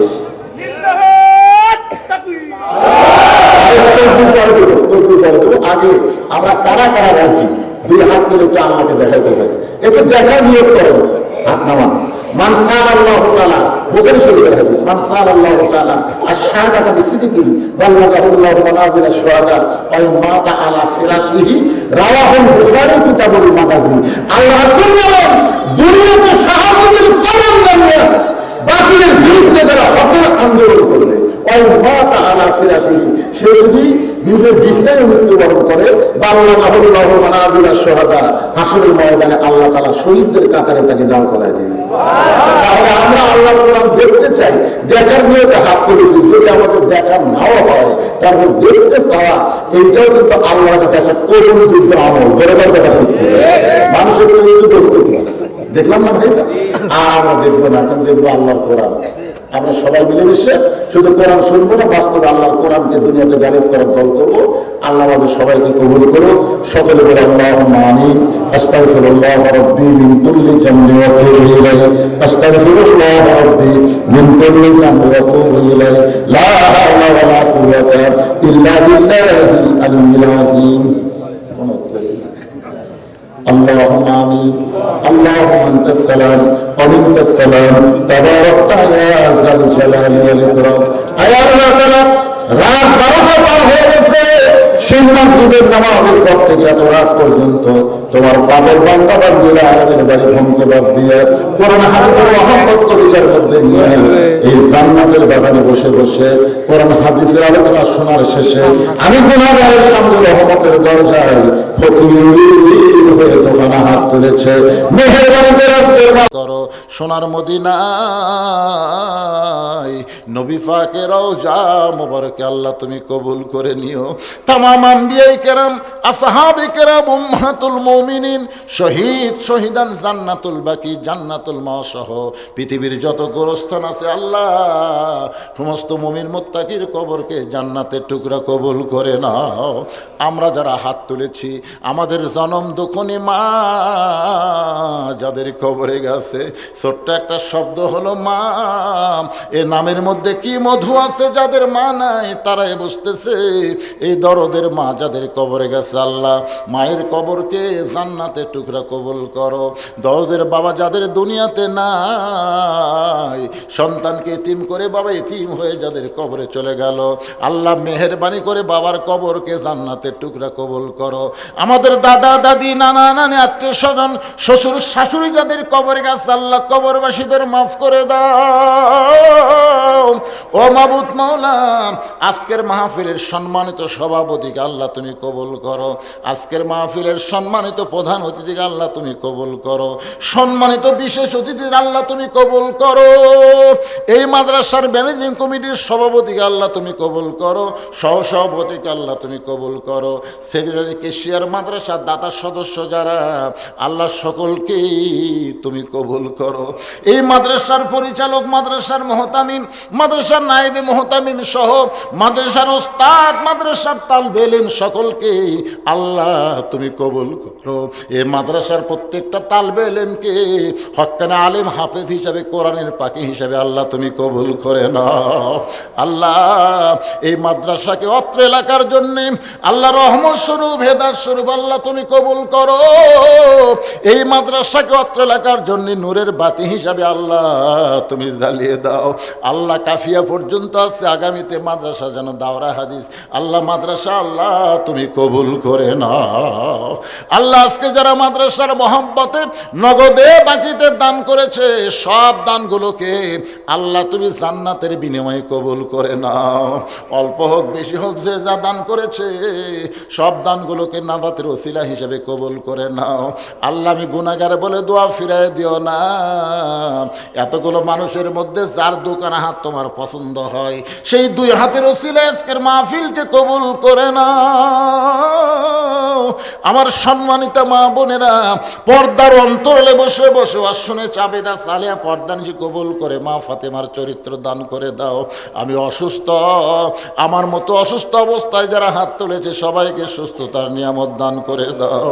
কত মানুষের জানাজার নামাজ আমরা পড়েছি, এই দুই হাতে আমরা কত মানুষকে কবরে নামায় দিছি। একদিন আমরা সবাই মরে যাব আল্লাহ, কখন কে মরবো জানি না। ইমানের সাথে ইজ্জতের সাথে দুনিয়া থেকে বিদায় নেওয়ার কালে আমাদের জবানে জারি করে দিও লা ইলাহা ইল্লাল্লাহু মুহাম্মাদুর রাসূলুল্লাহ সাল্লাল্লাহু আলাইহি সাল্লাম। আসসালামু আলাইকুম ওয়া রাহমাতুল্লাহি ওয়া বারাকাতুহু। ইল্লাল্লাহু ওয়াহদাহু লা শারীকা লাহু ওয়া আশহাদু আন্না মুহাম্মাদান আবদুহু ওয়া রাসূলুহু আল্লাযী আরসালা রাসূলাহু বিল হাক্কি বাশীরাও ওয়া নাযীরা ওয়া দাঈয়ান ইলাল্লাহ بإذنه وسراجا منيرا فقد قال الله تعالى في كلامه المجيد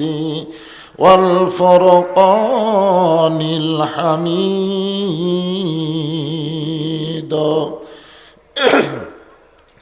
জবান খুলে সকলে পড়েন আউযু বিল্লাহি মিনাশ শাইতানির রাজিম বিসমিল্লাহির রহমানির রহিম الذي خلق الموت والحياة ليبلوكم أيكم أحسن عملا وهو العزيز الغفور إن الله وملائكته يصلون على النبي يا أيها الذين آمنوا صلوا عليه وسلموا تسليما اللهم صل على محمد وعلى آل محمد كما صليت على إبراهيم وعلى آل إبراهيم إنك حميد مجيد اللهم بارك على محمد وعلى آل محمد كما باركت على إبراهيم وعلى آل إبراهيم إنك حميد مجيد مشرق حب محمد সকলে বলি সাল্লাল্লাহু আলাইহি मतलाए दीवानी माँ मतलाए खुर्शीद इश्कास सीनाए सुजाने मा बलागल उला बिकमालिही कशफत दुजहा बिजमालिही हसनत जमीओ खिसालिही सल्लो अलैहि व आलिहि अल्लाहुम्मा आमीन। জান্নাতের বাগান থেকে জান্নাতি মানুষদেরকে নিয়ে আমি গুনাহগার তোমার রহমতের দরজায় দুখানা হাত তুলেছি আল্লাহ। হাসরের ময়দানে জাব্বার আর কাহার নামে রূপ নিয়া তুমি যখন বিচার শুরু করবে, তোমার সামনে দাঁড়ায়া সমস্ত নবীরা নাফসি নাফসি বলে কাঁদতে থাকবে। এমন কঠিন অবস্থা হাসরে হবে, সেদিন সমস্ত নবী তার উম্মতকে ভুলে যাবে, শুধু বলবে আল্লাহ আমার কি হবে, আমার কি হবে। একমাত্র দরদি নবী শাফাতের কান্ডারি ইয়া রব্বি হাবলি উম্মতি বলে সেজদায় পড়ে যাবে। সেই কঠিন মুসিবতের সময় আজকের এই মাহফিলকে ওসিলা করে আমাদের সবাইকে রাসূলের উম্মতের কাতারে আল্লাহ কবুল করে নিও। সুবহান রাব্বিকা রব্বিল ইজ্জাতি আম্মা ইয়াসিফুন ওয়া সালামুন আলাল মুরসালিন আলহামদুলিল্লাহি রাব্বিল আলামিন। লা ইলাহা ইল্লাল্লাহ। যাদের সামনে ফাঁকা আছে জিকির করেন আর সামনে চেপে বসেন। লা ইলাহা ইল্লাল্লাহ, লা ইলাহা ইল্লাল্লাহ। চাঁদ সূরজ আর গ্রহ তারা আল্লাহ নামের পাগল পারা। চাঁদ সূরজ আর গ্রহ তারা আল্লাহ নামের পাগল পারা। আমার আল্লাহ নামের এতই দয়া, আল্লাহ নামের এতই মায়া, লুকিয়ে রাখছেন হে আল্লাহ জোরে লা ইলাহা ইল্লাল্লাহু ইল্লাল্লাহ ইল্লাল্লাহু ইল্লাল্লাহ লা ইলাহা ইল্লাল্লাহ, লা ইলাহা। যার দেলে আছে আমার আল্লাহর ভয়, যার মনে আছে আল্লাহর ভয়, যার দেলে আছে আল্লাহর ভয়, আল্লাহ আল্লাহ সব সময়। আহার নিদেরা ভালো লাগে না এই দুনিয়া, ভালো লাগে না, ভালো লাগে শুধু আল্লাহ জোরে লা ইলাহা ইল্লাল্লাহ, লা ইলাহা ইল্লাল্লাহ, লা ইলাহা ইল্লাল্লাহ, লা ইলাহা ইল্লাল্লাহ, লা ইলাহা, লা ইলাহা ইল্লাল্লাহ মুহাম্মাদুর রাসূলুল্লাহ।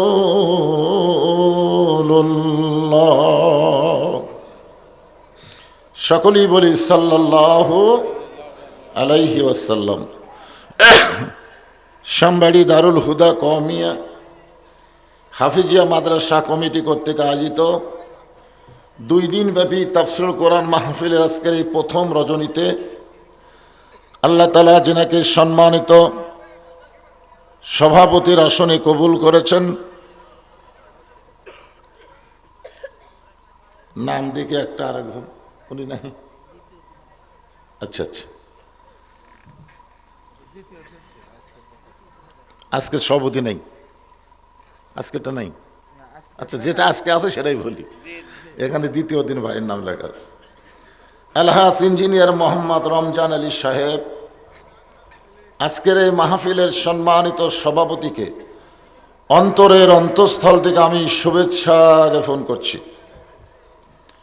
আজকের এই মাহফিলের সম্মানিত প্রধান অতিথি আলহাস মোহাম্মদ নুরুজ্জামান ইকবাল, আজকের এই মাহফিলের সম্মানিত প্রধান অতিথি সহ সম্মানিত বিশেষ অতিথিবৃন্দ যিনারা রয়েছেন, সকলকেই অন্তরের অন্তঃস্থল থেকে আমি শুভেচ্ছা জ্ঞাপন করছি। আজকের এই মাহফিলের সম্মানিত ওলামায়ে কেরাম, মাদ্রাসা হচ্ছে আলেম তৈরির ফ্যাক্টরি, বলেন সুবহানাল্লাহ। এখানে অনেক প্রাক্তন ছাত্র যারা এখন আলেম হয়ে গেছেন, অন্য জায়গায় খেদমত করতেছেন, তারাও কিন্তু আজকের মাহফিলে উপস্থিত হয়েছেন। আপনাদের মাঝে মাঝে অনেক আলেম ওলামা বসে আছেন, মঞ্চে আছেন। মাগরিবের নামাজের পর থেকে এত রাত পর্যন্ত কোরআন হাদিসের আলোকে অত্যন্ত গুরুত্বপূর্ণ আলোচনা করে আপনাদেরকে শোনালেন। আলেম ওলামা সহ আজকের এই মাহফিলের বক্তাগণকে অন্তরের অন্তঃস্থল থেকে আমি শুভেচ্ছা জ্ঞাপন করছি। এই মুহূর্তে আমার সামনে যারা বসে আছেন, যিনাদেরকে আল্লাহ দয়া করে, রহম করে, মেহেরবানি করে এই জান্নাতের বাগানে কবুল করেছেন, আমি যখন বললাম কবুল করেছেন তখন আপনাদের কিছু বলা দরকার ছিল, কিন্তু আপনারা কিছুই করেন নাই। আপনারা হয়তো মনে মনে ভাবতেছেন যে আমি নিজের ইচ্ছায় এখানে আইছি, নিজের ইচ্ছায়। আপনারা বলেন তো, আল্লাহ যদি না চাইতো এই জায়গায় আপনারা আসতে পারতেন? এ কথা আল্লাহ বলেছেন, মা সাবাকা মিন হাসানাতিন ফামিন আল্লাহ। বান্দা বান্দির দ্বারা যখন কোনো ভালো কাজ হয়, এ কাজ বান্দা বান্দি করে না, বরং আল্লাহ করায়। আপনারা বলেন তো, কোরআনের মাহফিলে বসা ভালো কাজ না খারাপ কাজ? তাহলে এই কাজ কে করালো? এই মুহূর্তে আমরা সকলে বিশ্বাস করতে পারি, আমরা যত বড়ই পাপী হই না কেন, এই সময় আল্লাহ আমাদের উপরে খুশি আছেন। যদি আল্লাহ খুশি না থাকতো, এই জান্নাতের বাগানে আমাদেরকে বসবার মতন তৌফিক দিতেন না। আমার সামনে যারা বসে আছেন, আমি আমার অন্তরের অন্তঃস্থল থেকে আপনাদের সবাইকে শুভেচ্ছা জ্ঞাপন করছি। সম্মানিত মা বোনেরা, ওনাদের সংখ্যা নাকি আপনাদের চাইতে কম না। আমি বললাম এদিককার মেয়ে মানুষেরা অশোনে কয় পুরুষের চাইতে বেশি হয়। তো যে সমস্ত মা বোনেরা পর্দার অন্তরালে বসে বসে আলোচনা শুনতেছেন, তাদেরকেও শ্রদ্ধা জ্ঞাপন করে এই মুহূর্তে জানতে চাচ্ছি আপনারা সকলে কেমন আছেন? আলহামদুলিল্লাহ রব্বিল আলামিন। যে আল্লাহ শারীরিক সুস্থতা, মানসিক প্রশান্তি দান করে আজকের এই জান্নাতের বাগানে আমাদের কবুল করেছেন, আমরা সে আল্লাহর উপরে খুশি না বেজার? তাহলে জবান খুলে সমস্বরে সকলে বলবো, রব্বানা লাকাল হামদ হামদান কাসীরান তাইয়িবান মুবারাকান ফীহি। আমরা প্রশংসা করলাম কার? কেন করলাম? এমনি এমনি? আল্লাহর প্রশংসা করার বহু কারণ, হিসাব করে শেষ করা যাবে না, যাবে? কিন্তু এর মধ্যে অন্যতম একটা কারণ হলো, আল্লাহ আমাদেরকে জন্মগতভাবে মুসলমানের ঘরে কবুল করেছেন। আল্লাহ যদি আমাদের হিন্দুর ঘরে, বৌদ্ধর ঘরে, খ্রিস্টানদের ঘরে, ইহুদির ঘরে পাঠাতেন, তাহলে আমাদের অবস্থাটা কি হতো? অন্য ধর্মের ভাইয়েরা যদি থাকেন, তারা হয়তো মনে মনে চিন্তা করতেছেন, হুজুর কি বলবার চাই, হুজুর বলবে কেন? আমার বাপ দাদার কথা বললে আপনারা শুনবেন? আল্লাহ বলতেছেন, অমাইয়াবতাগি গয়রাল ইসলামা দীনান ফালাই ইউকবালা মিনহু। ইসলাম ছাড়া অন্য কোনো জীবন ব্যবস্থা ধর্ম কেউ যদি গ্রহণ করে, আল্লাহ বলেছেন কখনোই তা কবুল করা হবে না। আল্লাহর কাছে একমাত্র কবুলযোগ্য জীবন ব্যবস্থা ধর্মের নাম কি? আরো জোরে বলেন, ইন্না দীনা ইনদাল্লাহিল ইসলাম। আল্লাহ আমাদেরকে সেই ইসলামের মধ্যে মুসলমান হিসাবে কবুল করেছেন। এতে আপনারা খুশি না বেজার? তাহলে জবান খুলে বলি আলহামদুলিল্লাহ। আমাদের ভাগ্য এত ভালো যে আল্লাহ শুধু মুসলমানের ঘরেই আমাদের কবুল করেনি, বিশ্বনবীর উম্মত হওয়ার মতন তৌফিক দান করেছেন। বিশ্বনবীর উম্মত হয়ে আমাদের লাভ কি? আছেন আমার মুক্তার, আছেন আমার বারিস্টার, শেষ বিচার। জোরে কোন বিচার? শেষ বিচার বোঝেন? বাংলাদেশের জজ কোর্ট, হাইকোর্ট, সুপ্রিম কোর্ট আমরা মনে করি বাংলাদেশের শেষ। এরপরও অতীতে যে বিচারগুলো হয়েছে আমরা অনেকেই পছন্দ করিনি, ঠিক কিনা বলেন? আবার বর্তমানে যে বিচারগুলো হচ্ছে সেগুলো অনেকে পছন্দ করতেছে না। কি করতেছে? তার মানে বোঝা গেল বাংলাদেশের কোর্টে যতই বিচার হোক অনেকে বলে ন্যায় বিচার পায়নি। এই জন্য এগুলো সব বাদ দিয়ে একটা বিচার আছে যার নাম হলো শেষ বিচার। জোরে বলেন, নাম কি? শেষ বিচারের হাইকোর্টেতে তিনি আমায় করবেন পার, আমি পাপী তিনি জামিনদার। এই তিনি ডাকে আল্লাহ না। আল্লাহ যখন হাকিম হয়ে আমাদেরকে আসামি বানায় বিচার শুরু করবেন, ওই সময় আমাদের নবী উকিল হয়ে, ব্যারিস্টার হয়ে আমাদের পক্ষে ওকালতি করে, সুপারিশ করে আমাদেরকে জান্নাতে পৌঁছায়া দিবেন। এমন একজন নবীর উম্মত হওয়াতে আপনারা খুশি না বেজার? তাহলে জবান খুলে আর একবার বলি আলহামদুলিল্লাহ। এখন আসেন যে কোরআন থেকে আমরা তাফসির শুনবো, আলোচনা শুনবো। আপনারা এই কোরআন সম্পর্কে হয়তো সকলে জানেনই না, অনেকে ওয়াজ শোনেন, খালি ওয়াজই শোনেন।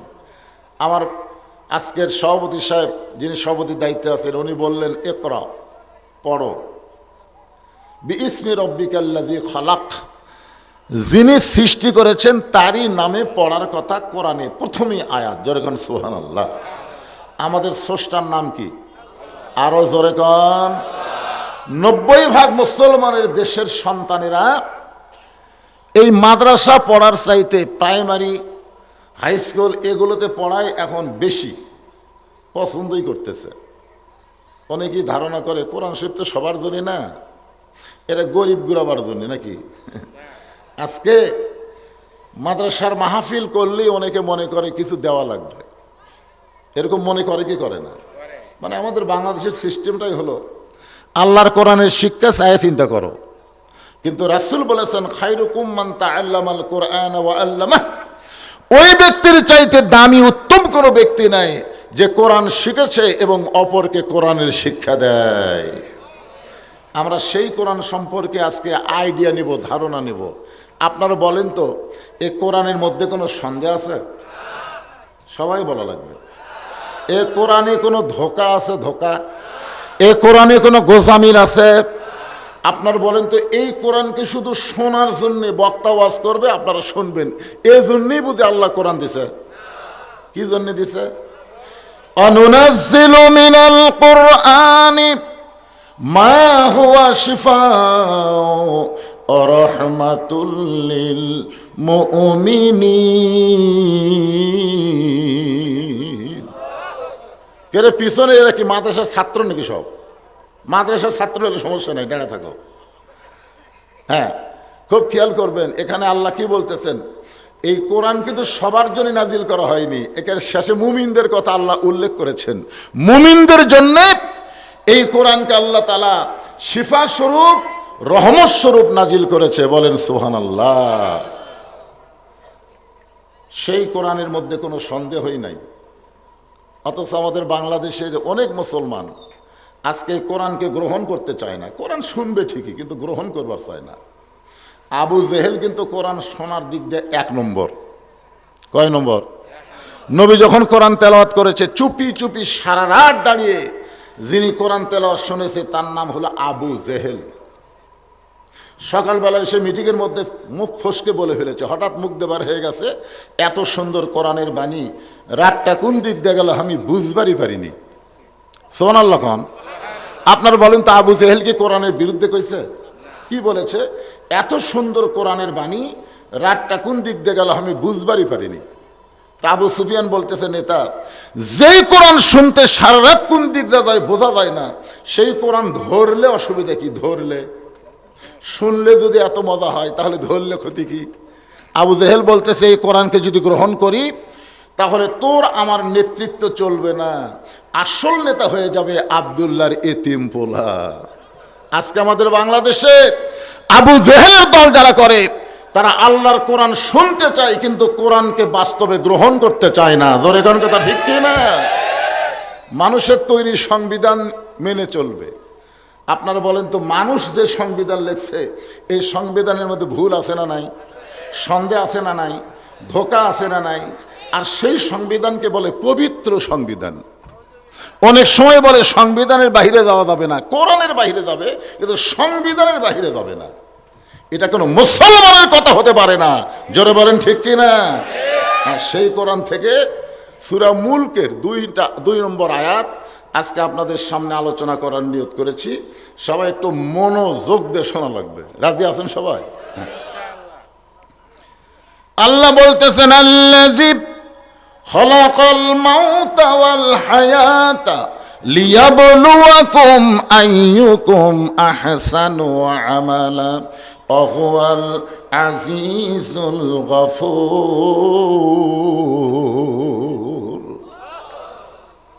সবাই কমার্শিয়ালও পারবেন না, কারণ বাংলাদেশে তো আমরা হিসাব করে দেখতেছি সব দলের মুসলমানেরা আল্লাহ আকবার কয় না। ধরে কোন ঠিক কিনা?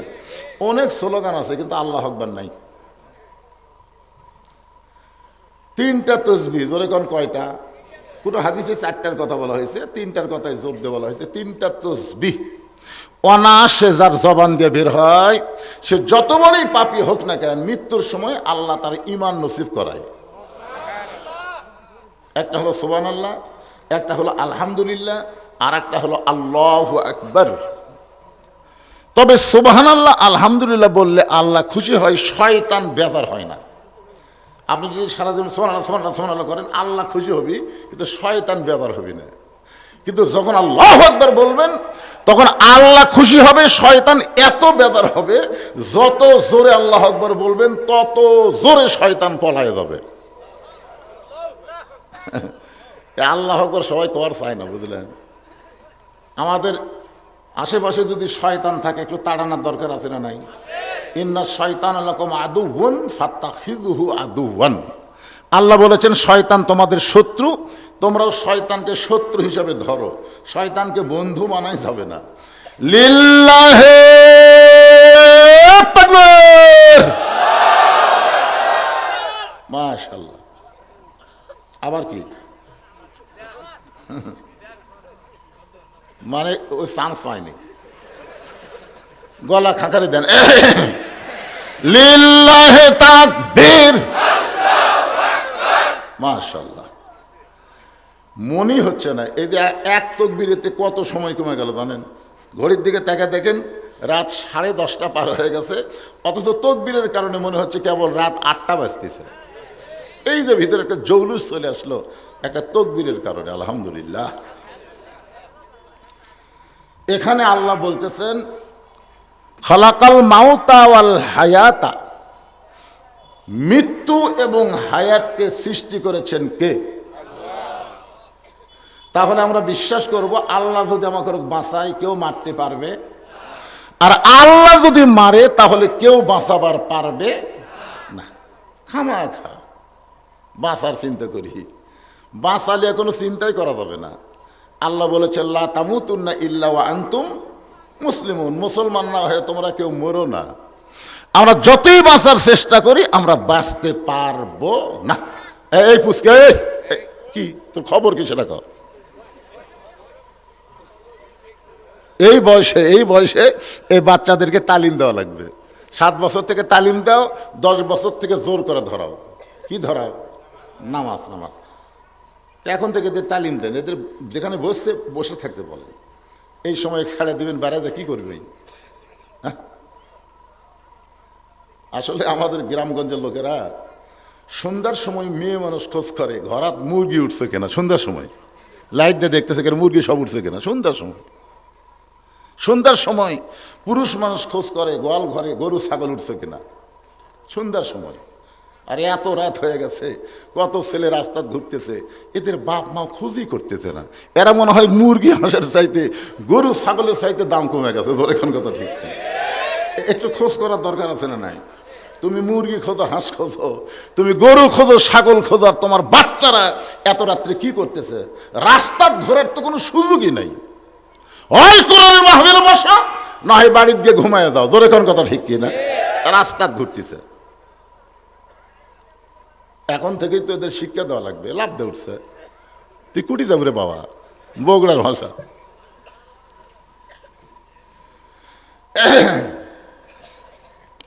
তাহলে মৃত্যু এবং হায়াতের স্রষ্টার নাম কি?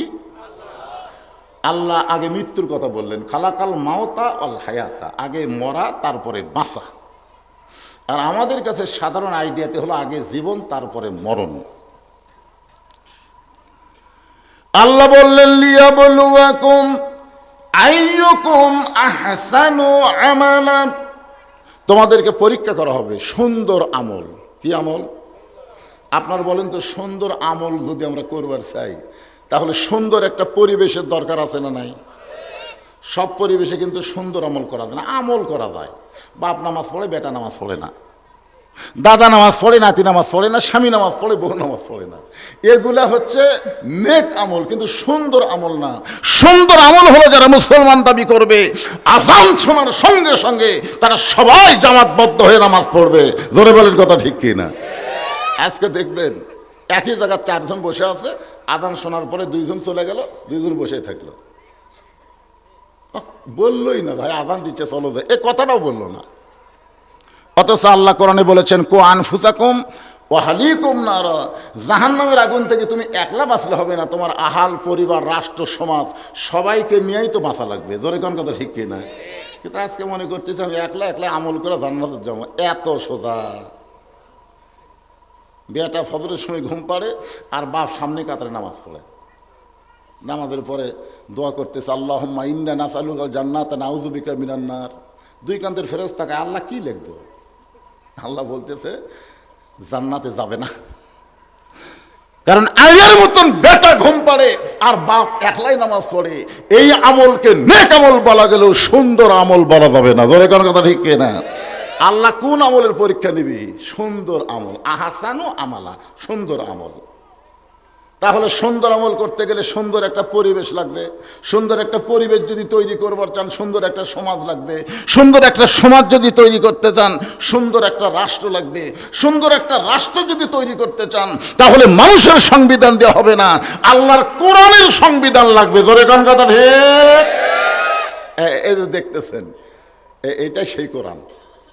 দেখেন দেখেন, কি দেখবার পাচ্ছেন? কিছুই না। আমাদের বাংলাদেশে আমরা এতটুকু শুনি, বক্তারা ওয়াজ করে, পরের দিন চাষটালে গল্প করি এই এলাকার মধ্যে এবার কোন ওয়াজ সবচাইতে ভালো হলো, কোন গ্রামের ডা চাষটালে গল্প করতেছে। তখন সবাই বক্তা রিপোর্ট দিচ্ছে,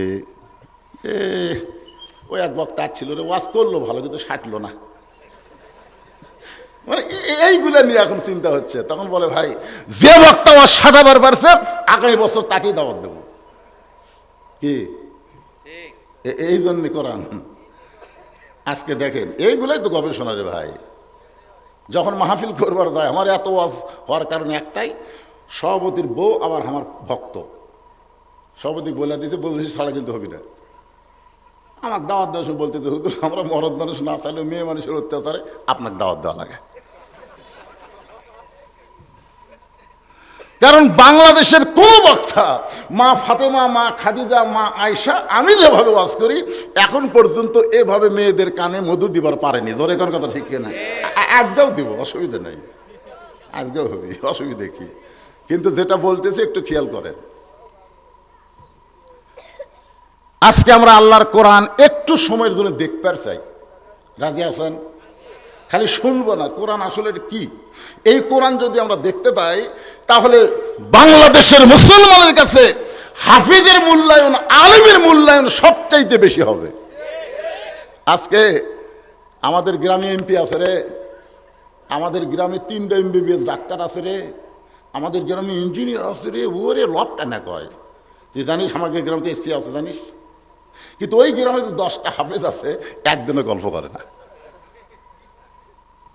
আজকের ওয়াজ শোনেন, কার দাম বেশি আল্লাহর কাছে, এটা আল্লাহর কোরআন থেকেই আমাদের জানা লাগবে। ধরে কোন ঠিক কিনা? হ্যাঁ।